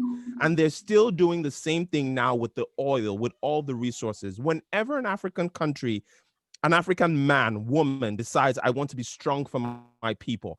I want to be that leader that makes these multinationals pay the taxes they're supposed to pay.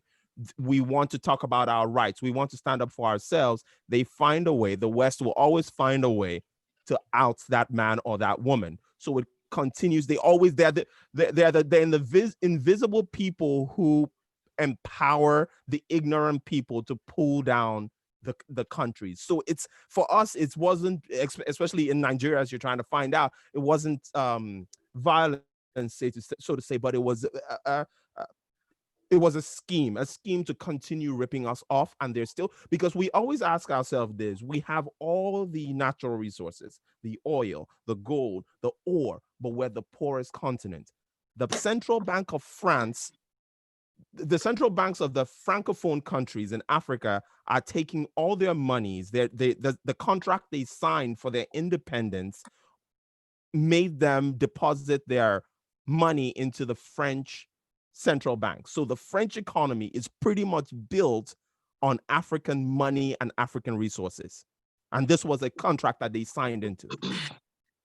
So what was the colonizers' reason for being there? Why did they say they were there? Well, you may have to ask them, but that's besides the point. The point is, the point is, Tonya, is whatever the colonizers did or not do, the point is, at this point in time, our job as people of color is to figure out a way to work together to address the issues that we have that affects people of color, whether we like it or not. That is the bottom line. And what I'm saying is that what affects African Americans here in America also affects us in Nigeria. It does affect us in Nigeria. I'll give you an example. The other day, I got this news that the African Finance Corporation had raised $500 million in Eurobonds to support private development in Africa. And people were celebrating. And I asked the question, why are we celebrating the issuance of debt from countries that are outside of Africa? Why can't we use our own natural resources to fund our growth, right? These are the issues that we need to address as a continent, as a people. Not rely on Eurobonds from Europe or financing from the World Bank to address that. We have the resources. But how do we as a people from this point forward begin to work together to address this? That's the bottom line. And if we keep going back to the stereotypes of the past and asking questions about the past without addressing the solutions, we're going to keep perpetuating this nature that we have today. Question for Tonya, right? Tonya, I'll try. Somebody said we need to answer your last question. So somebody's going to answer your last question on why they came in the first place.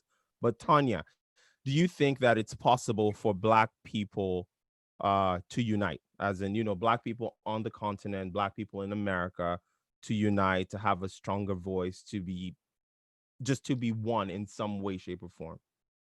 Absolutely not. I think it's unrealistic, and I think it's actually hampering us from the movement by trying to get everyone to unite.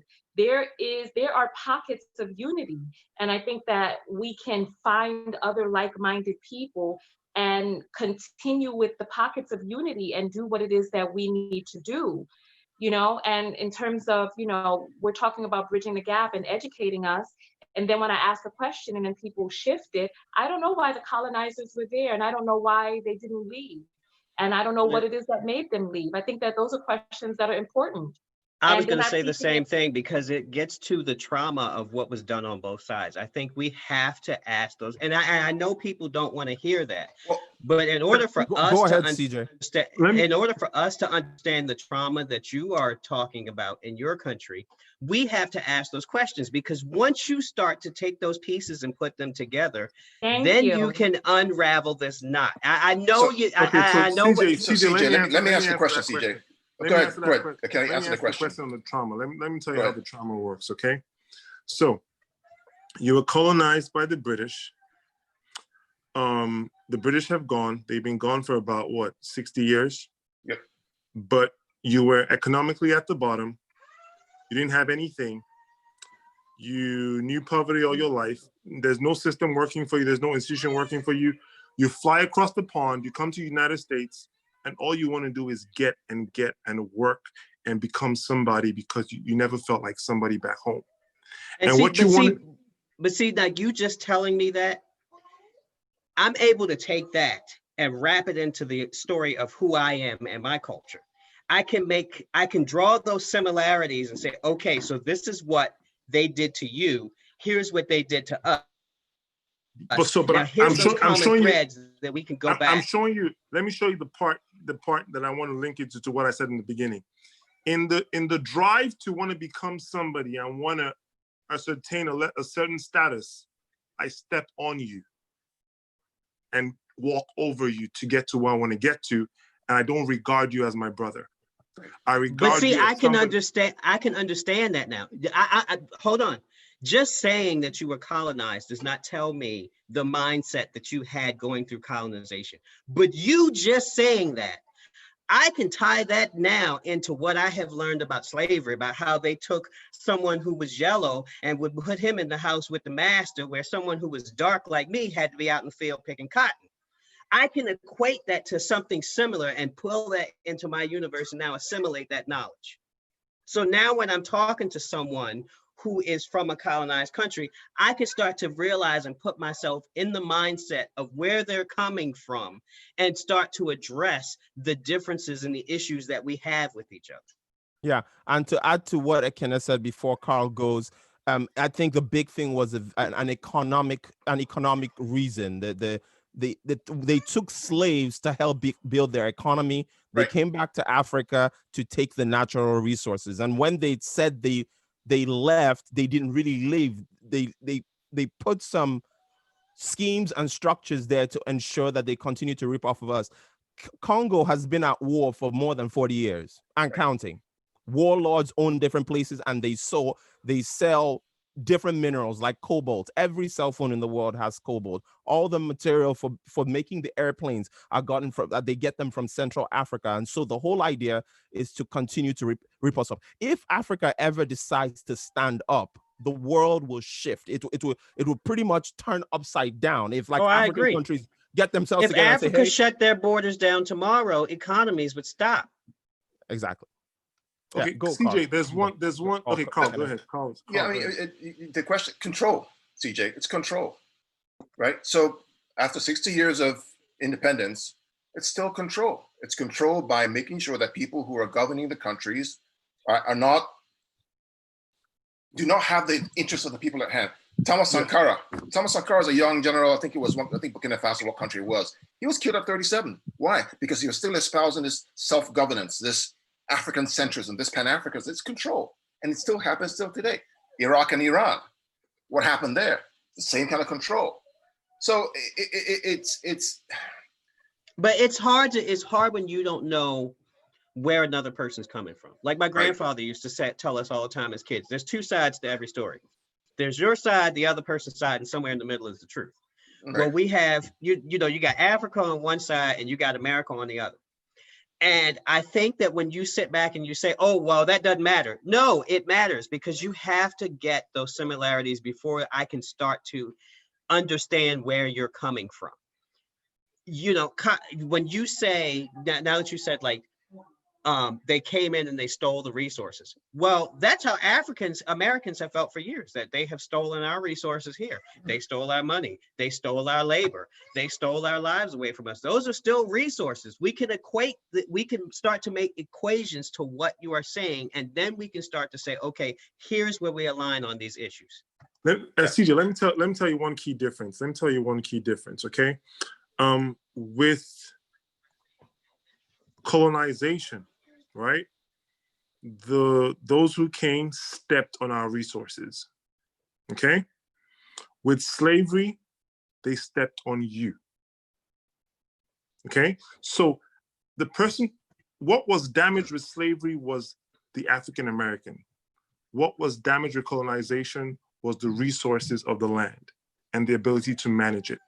That is why it's still kind of difficult for a white person to make an African feel inferior, because it's not there. It wasn't done. It's not in us. Does that make sense? So that's the difference. So, and I'm saying that the point I've been trying to make is, so it's then easy for the African immigrant to come here and find some similarities with being white. I don't know if you understand what I mean. No, I got you now. And then when we find that similarity, we use that as a card to separate ourselves from you. That's the point I'm making. I don't understand, because there was somebody on this broadcast who said that there was a feeling of inferiority. Wasn't that Ekena who said that? So that, no, it wasn't Ekena, was it Michael? And that because of the feeling of inferiority, they came to the United States to then feel superior to someone else? No, that was, I don't remember that. Carl, right? That was, no, it wasn't me. exactly what he said. Ken was saying something about that, but it wasn't exactly what he said. Yeah. Ken, do you want to clarify what you said? What I was trying to say was, I was trying to say that when you okay, I'll break this down in two minutes. The different classes of people that come here, the different classes of Nigerians that come here, okay? And certain classes have been stepped on by certain classes. So when they come here, there's a sense of feeling inferior back home from their fellow Black people, and they come here and they want to wipe that all away, and they want to feel superior, and it's easy to look down on people. Like, it's easy to do that, okay? There's the ruling class in Nigeria. You've never felt inferior in your life, never. So when you come here, you just assimilate and just blend right in. And if you're not careful, you find yourself blending right in with the white community. Not saying you're not Black, but it's easier to just blend into that, because guess what? You're going to college. You're going to have a bunch of white friends. Let me be honest with you. Most Nigerians who come here as educational immigrants have more white friends than African-American friends. That's the honest truth. Unless you're involved with sports, playing basketball, or some other thing that brings you close to African-Americans. Carl, if I'm wrong, please correct 100% correct. 9 times out of 10, correct. An educational immigrant has more white friends than African-American friends. Which is why we're trying to figure out, why is that happening? And how can I change that? How can I learn from that? And Ken is 100% correct that most people of a certain class, if you would, and I hate that word, probably have more white friends than African-American friends. And the question is, why do I have that? And how does that impact me and the way I think? I think there's a little bit of cognitive dissonance in people who are claiming that they do not feel inferior to whites. I think there's a little bit of denial and cognitive dissonance, because I think that there is an overall feeling of the superiority of white people, as I don't agree. Tanya, on that one, don't agree. The higher value of, yes. If I may, Tanya, I think there's a little bit of denial if we say absolutely, I completely disagree with Tanya. Here's why, right? It's just now when I look back at my life, I began thinking to myself, oh, wait a minute, hold on. Okay, that guy was racist. I didn't think about it then. True. Coming here, like, hey, if a white guy behaves stupidly, that guy's just stupid, man. What's wrong with you, man? Get out of my face. Right. That's what we think, right? Some people went to school in England where there's one Black kid and midst of 1,000 white kids. They didn't give two, right? They're just a human being. He's just being stupid. It's now where we understand the situation, the context, where we would say, wait a minute, that guy was actually being racist when he said that thing or behaved that way. Right. Now it's beginning to dawn on us. But most Africans who come from a certain class, again, I hate that word, they don't give two about what happens next. You can run, I can run. You're smart, I'm smart. I'm first in my class. I got money. I got a PhD. I got a first class degree. What do you have, right? I'm faster, stronger, smarter than you. I don't care. But now we look back and say, so that's why I didn't get that job. Oh, so that's why this guy acted that way. That's why I was pulled over. And we're trying to bridge that gap, Tanya, between why do I think that way? And here's a reality. What do I need to understand and educate myself on so I can better identify? And I would agree with that if I didn't see with my own eyes, right? And I think that it's part of the insidiousness of colonialism that people think that they don't feel inferior. They think that white people are not superior. However, okay, you see, you're shaking your head, but I think that that's part of the cognitive dissonance. I think that's part of the programming, because I saw with my own eyes. I was at Tanya. I don't know what you saw, Tanya, but I'm telling you from a Nigerian perspective, from an African perspective. Can I finish my sentence? Go ahead. I was at Silver Fox, and there was a Caucasian girl there who had butt implants, and they were obviously butt implants.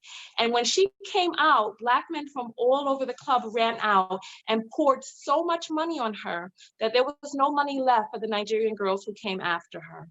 When I started my matchmaking business to connect West African men with Black American women, you would be surprised by the amount of men who were salivating to get at a white girl, salivating. So Tanya, let me just answer that question real quick. So I don't know who you dealt with or who you hung around with when you're in Nigeria, Tanya, but I'll tell you this, the folks that I hung around with, they don't give two if a girl's white or Black. They don't give two. As long as, I tell you what, if she can't cook, she ain't getting in the household. I mean, cook a Nigerian meal that's salivating, that's nice. If she doesn't have respect for parents, if she's not smart, she's not educated, she's not getting anywhere. So let's be clear. I'm just saying that I don't know who you hung around with, but the Nigerians that I know are people who respect and have some jollof rice. I don't know if they want to get married, but I'm telling you, chomping at the bit. Are you going to have white girls? Tanya, hey, Carl, let me say this. Tanya, let me say this. Have you asked us? So much money, she had to go get a pillowcase from the back to fill her pillowcase up with money. Tanya, ask the two Nigerian guys here. Ask the two Nigerian guys here if they ever dated a white girl or married to a white girl. None of us are. None of us are. Now see.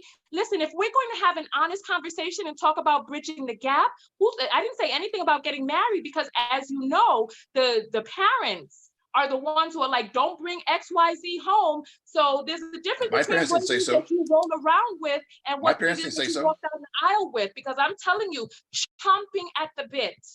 No, that's a heuristic. And remember, anecdotal evidence is not evidence. I'm telling you, Tanya, you have a sample size right in front of you. Let me say something. And Tanya, I know where the disconnect is. Okay, Carl and I kind of understand Nigerian classism. We understand it. Okay, and if you've not grown up in that system, everybody looks the same to you, and then you kind of lump all Nigerians in the same bucket. And honestly, that's not the, so we know how to separate. I can tell you the kind of people who were salivating over white girls, but I can tell you the kind of people they were. It's not going to be anybody. Yeah, and so see, this is where we get to what it is that I was saying. So if you're going to have a group of people who are of like mind and then try to base the view of a mass from, because when I went and I surveyed different people. I did my research for months.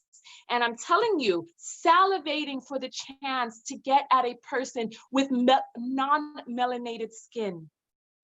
I don't know. I don't know who you hung around with, man. But I'll tell you. Next time I tell you what. People that I hung around. These were not my friends. These were not people that I had anything in common with. These were people that I surveyed, random samples of people. Okay, so I'll tell you what. Tanya. We will in a circle, and then you see, don't minimize my research by being like, I don't know who you hung around, because this wasn't who I hung around. Tony, next time, I tell you what I'll do, right? I will introduce you to people who salivate over beautiful Black women like yourself, who are absolutely magical, who have glowing skin, beautiful eyes, right? Who don't care. You know what? Yes, who don't care about somebody who's white. Listen, right? I understand what it is that you're saying. I'm beautiful, yes. Yeah. And if there's a person who's going to want to take somebody home to mama, of course they're going to want to bring a melanated person home. But when they want a taste of that white meat, salivating. Oh my God. Salivating. I don't know what you're Oh well, talking so about. guys, Are you ready to have that conversation? We're having a Now, conversation no, right no, now. no. We're having a conversation right now. We're having a conversation right now. That has nothing to do with bridging the gap. But I'm telling you guys, we're almost out of time. I'm going to start from CJ. CJ, you're muted boy. right now. CJ, you're muted right now. I was going to say, I CJ, disagree with that perspective. Real quick, CJ, speak about this, then make your closing comments, okay? Okay, so I was going to say, so I'm just looking at this from the point of a social scientist, Carl. You're saying that, you know, I don't know who you hung around, and I don't know this, and I don't know that. Thank you. From a social scientist standpoint, just strictly looking at it from my education and training, I can't dismiss what she's observed. I have to address her where she is in order to make progress. Because I see the look on your face. You have to, and even, you know, I'm not even Jesus said this, you have to meet people where they are. I'm not dismissing it, CJ. Pull them forward. But see, when we're sitting on, you dismissed me. But see, you know, unmute me, please, Mike. I'm gonna say this. I did dismiss you. Appearances can be deceiving. Like, you all are sitting on here, she's making her comment, and you know, there's laughter, there's chuckling, there's snickering. So it's being perceived, and I'm just saying on my end, I'm looking at it as it's being perceived as, take this nonsense somewhere else. No, don't CJ, not at all. No, CJ, that is CJ. Hold on, Tanya. Let CJ. Okay, I'm very respectful of Tanya. I'm a big fan of Tanya. I prayed that she would come here, and she did. Okay, so I'm not being dismissive. It's just that Tanya, it wasn't you who dismissed me. Okay, I know. Tanya, hey, Mike, let me bring some clarity. Let me bring some Tanya. Hold on. Can I hold on 1 second? Let me just finish this. So CJ, there's no doubt me, Ekene, and I'll speak for them. Me, Ekene, Carl, we respect Tanya. We respect women. We respect our mothers. We respect our wives. From what Tanya was saying about these men who were chomping at the bit, chomping at the bits of some white women. Again, maybe there's some people that way in terms of just being fascinated of someone they've never seen before or they've never interacted with before. But most of us, I can speak for myself. My wife is a beautiful Black woman. I never dated a white woman before. I'm not exactly. I'm fascinated with people, not with around with the white meat.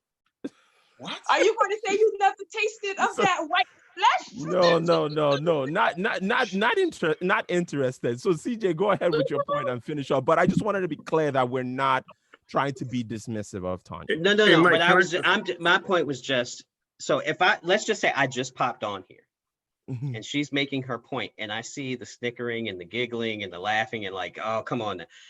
It seems dismissive. I don't think for a minute that you're dismissing her, but it's like, I think they were dismissing me because they said outright, I don't know who you were hanging around. Okay, Tanya, let me explain. Let me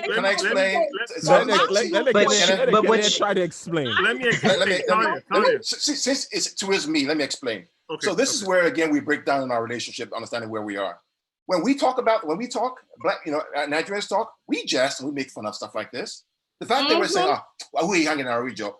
Doesn't mean that I'm dismissing everybody in your whole circle, but it's part of the jest and it's part of the discussion, right? But you know what? Listen, we're talking about bridging the gap. Ask me what research I did. I'm telling you. Then you try to disrespect my research without. I'm not disrespecting your research, Tanya. I would never. What I'm saying is that I don't know people who think like that, Tanya. As I'm saying, I don't know who you've been hanging around with. Though the people I hang around with are not the ones who want to look at Weibo meat. That's what I'm telling you. I'm your guest. Hang around with. Your guest can't speak. Is it what you're telling me? No. Or is it that you want me to be quiet so that you can have the panel that you typically have? You want me to shut up? No, speak on, Tanya. All I'm saying is that I don't know who you're hanging around with. Carl, let Tanya speak. Okay, madam, speak. Okay. You dismiss what it is that I was saying because you don't know people like that. Anecdotal evidence is not evidence. I'm telling you, as a social scientist, I surveyed the population before I started my business. I surveyed for months. And I'm telling you what it is that I came across. And you're telling me that it's not so. Just because you know a few people who tell you that they are not chomping at the bit. But when they come into contact with a person who is surveying them, a matchmaker who may be potentially able to match them, and then their teeth start chattering and they start. And Tony, all I'm saying is that I don't know people like that, right? The people I've hung around with, I don't know who they are. Now, am I saying that everybody's like that? No. But the people I hang around with don't shake their teeth over a woman's yash. That's what I'm saying to you. That's what I'm saying. Okay, so let's CJ finish up so that we can move to the next. Well, I'm going to person, say this. You know, I do want to say this. There, you know, everybody wears a mask, and you're one way around your friends, and you're one way somewhere else. We all wear different masks at different times of the day. And I'm going to tell you, you know, there's some people that I dated that it was like, I know I can't bring this person home. I can't bring this person around my friends. Then there's the people that I brought home, you know, so. You know, I can't dismiss precisely what she's saying because I know from doing social science experiments like this, like what she's saying is true. Because I'm not dismissing it. All I'm saying is that I'm not dismissing. I'm saying that I don't know people like that. No, I understand. Wait. Let me. CJ, we need to wrap up. Yeah, but let me. Tanya, you're going to make your point when it's your turn. But you know, but here's the thing. Okay, but here, okay. So here's my point. Total point at the end of it all. You have to meet people where they are.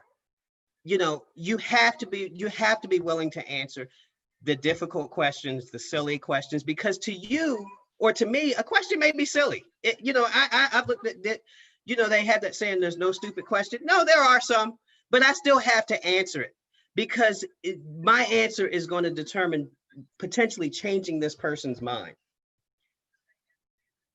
You know, we want to change how Africans and African Americans see each other.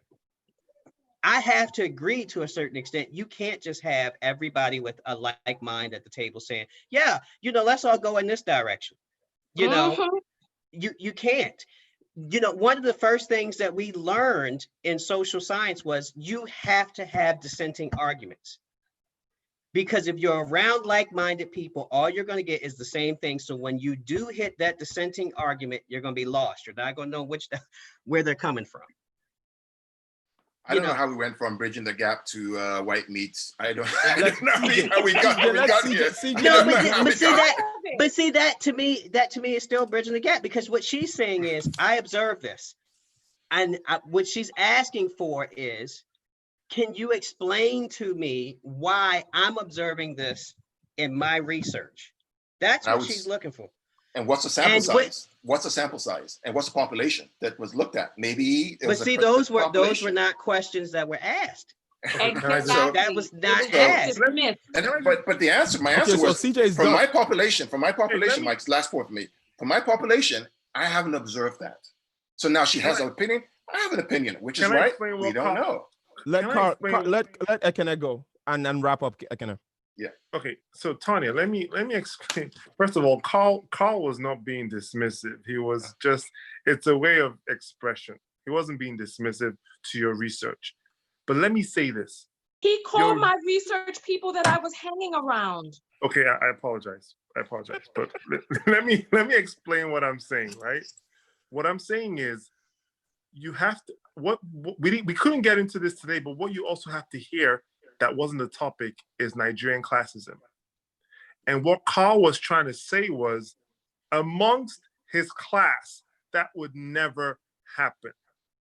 And what he was also trying to, what that then shows is, that is the class that will come here and never feel inferior to a white person. And the point I'm trying to make is there are classes of Nigerians that will feel inferior to a white person and will come here, and to deal with that inferiority, want to be superior to an African American. Whereas there's another class of Nigerians who will come here and just be nonchalant to the plight of an African American because they cannot relate to it. Those are the Nigerians who will come here and have more white friends. So the point I was trying to make, my points today, what I really felt strongly about was, regardless of how you come here, the fact that you come here on a plane, we need to recognize that our brothers who came here on a boat, we are one with them. We cannot separate ourselves from them to feel superior to them, because the opportunities we have to rise in this country is because of what they did. 100%. That's it. All right, Carl. Thank you, Kenneth. Yeah, I mean, there's not more to add to that. That's exactly the whole point of this, right? And in my quest to understand that, I've come to a place where I can say to myself, I now understand the struggles they've been through for 400 years. I identify with it. I feel it. I didn't feel it before. Now I feel it. Now I understand it. Now it's my responsibility to make sure my kids also have that mindset, and they're not separate, but they're also part of the struggle. That's the whole point. And that was the shift. That was the shift, Carl. We feel it now. We feel it. Not just knowing it. We feel it. If Nigerians did not feel inferior to the colonial masters, why did they become masters? Why did they let them stay? Why are there more Nigerian Christians than one can imagine? Why are people still touting the colonizers' religion? If people did not feel inferior, if people did not feel that these people were superior, I mean, even just sitting down and imagining God as a white person, what does that do to a human being? So it's like when we say that we don't. Who said God is white? Who says God is white? Not Who says you, God is Carl, white? but there's a lot of people who hang in Africa, all over the world, who hang, Black people who hang a picture of some white guy as Jesus. Exactly. So that's what she's referring to, not you. Because the Tanya. colonizers is there any colonizer that came over bringing a picture of a Black Jesus? And what's our responsibility to get to the truth? Education. Education. It's still the religion that the colonizers brought. Education. It's education. Still goes back to education. So, and we don't want to talk about it here. We can open up the same religion, if you would, and show you aspects of it that tell you who he was and what he was. It's education. So, yeah, that's another discussion for another time. Okay, Tanya, please go ahead. Your last words, conclude, wrap up. If I were to wrap up, I would say that it's important that we have different points of views in our discussions, and that if we are only going to be of like mind on a panel, that we spend that time talking about solutions, and not dismissing people who have a different point of view, and then chalking it up, and then saying that, so listen, I made my video. And in my video, I talked about the different types of trauma that exist between that Africans have in their country and that Americans have in ours.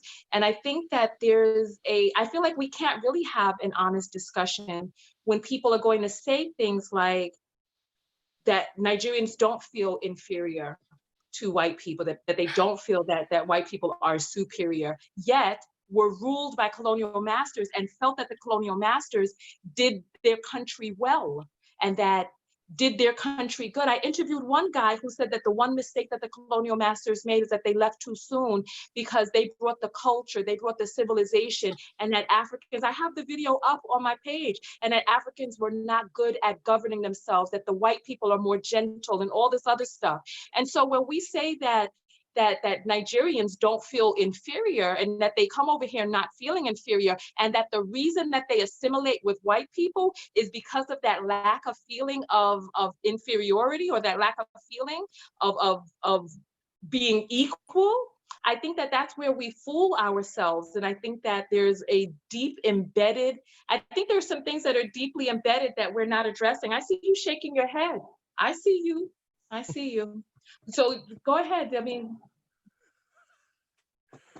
I feel like we can't have an honest conversation if we're not going to have an honest conversation. So I think again, Tanya. So just to wrap up on my own, guys, we spent so much time. We're about to end this. Thank you to everyone on YouTube that has been commenting. Sophia, Choco Cat, Dipped in Indigo. You guys have been here for the entire time. Thank you so much for joining. Ref 219, Danny World, Light, E. Deshawn, Blue Hippie Goddess. Thank you everyone for joining. So to wrap up, I guess maybe one of the things that we did is that we had a couple of people who were very like-minded and didn't present maybe some of the people that you might have in your experience or the people you might have interviewed, and we don't have them here, so we don't have um that distinction and to be able to have that conversation. Because with them, I also agreed when I came to this country 18 years ago, in the way I define inferiority complex, I get what you're saying about how Africa, Nigeria collectively succumbed to the power of these white people or colonizers that came in. But I get that. But when I came in, just to say, standing toe to toe with a white guy, what can you do? Are you smarter than me? You're going to be number one in the class. I'm going to be neck and neck. We'd never felt like, oh, I can't do it. He's white. He's better than me, so I can't do it. But you spoke to an African, and I agree. There are people like that who have that mindset that maybe white people are better. But for some reason, the guys on this panel, I probably chose the wrong people. I should have chosen either Brock Carlo or Kenneth, one or the other, and somebody who might have thought that, they're inferior to white people. But all the same, I want to thank everyone. Tanya, I really appreciate you for taking the time out to be here. Thank you so much, CJ. Thank you, Kenneth. Thank you, Carl. And to everyone watching online, I know that Tanya might not exactly agree, but I think that the more African migrants who come to America are able to understand the African American experience, appreciate what the ancestors did for us, the fight, the struggle, the blood, and understand what the effect of systemic racism has done to affect the African community in America, and us trying our best to understand and speak up when things are going on in this country, and vote in a certain way, and donate to organizations that have power to change policy, to affect policy, to get certain leaders in certain places, focus on our local elections, to vote in the right people, understanding what goes on in the prison system and all these other things, the better off we can be. I know it's a long, after this conversation, I think that my timeline of how it'll take Black people to unite has been extended. But I think that the little we can do to love one another, to look at somebody and have empathy and say, hey, what's going on? I really want to know about this, the better that we can become. So thank you all very much. We love you. Until next time, thank you very much. Bye.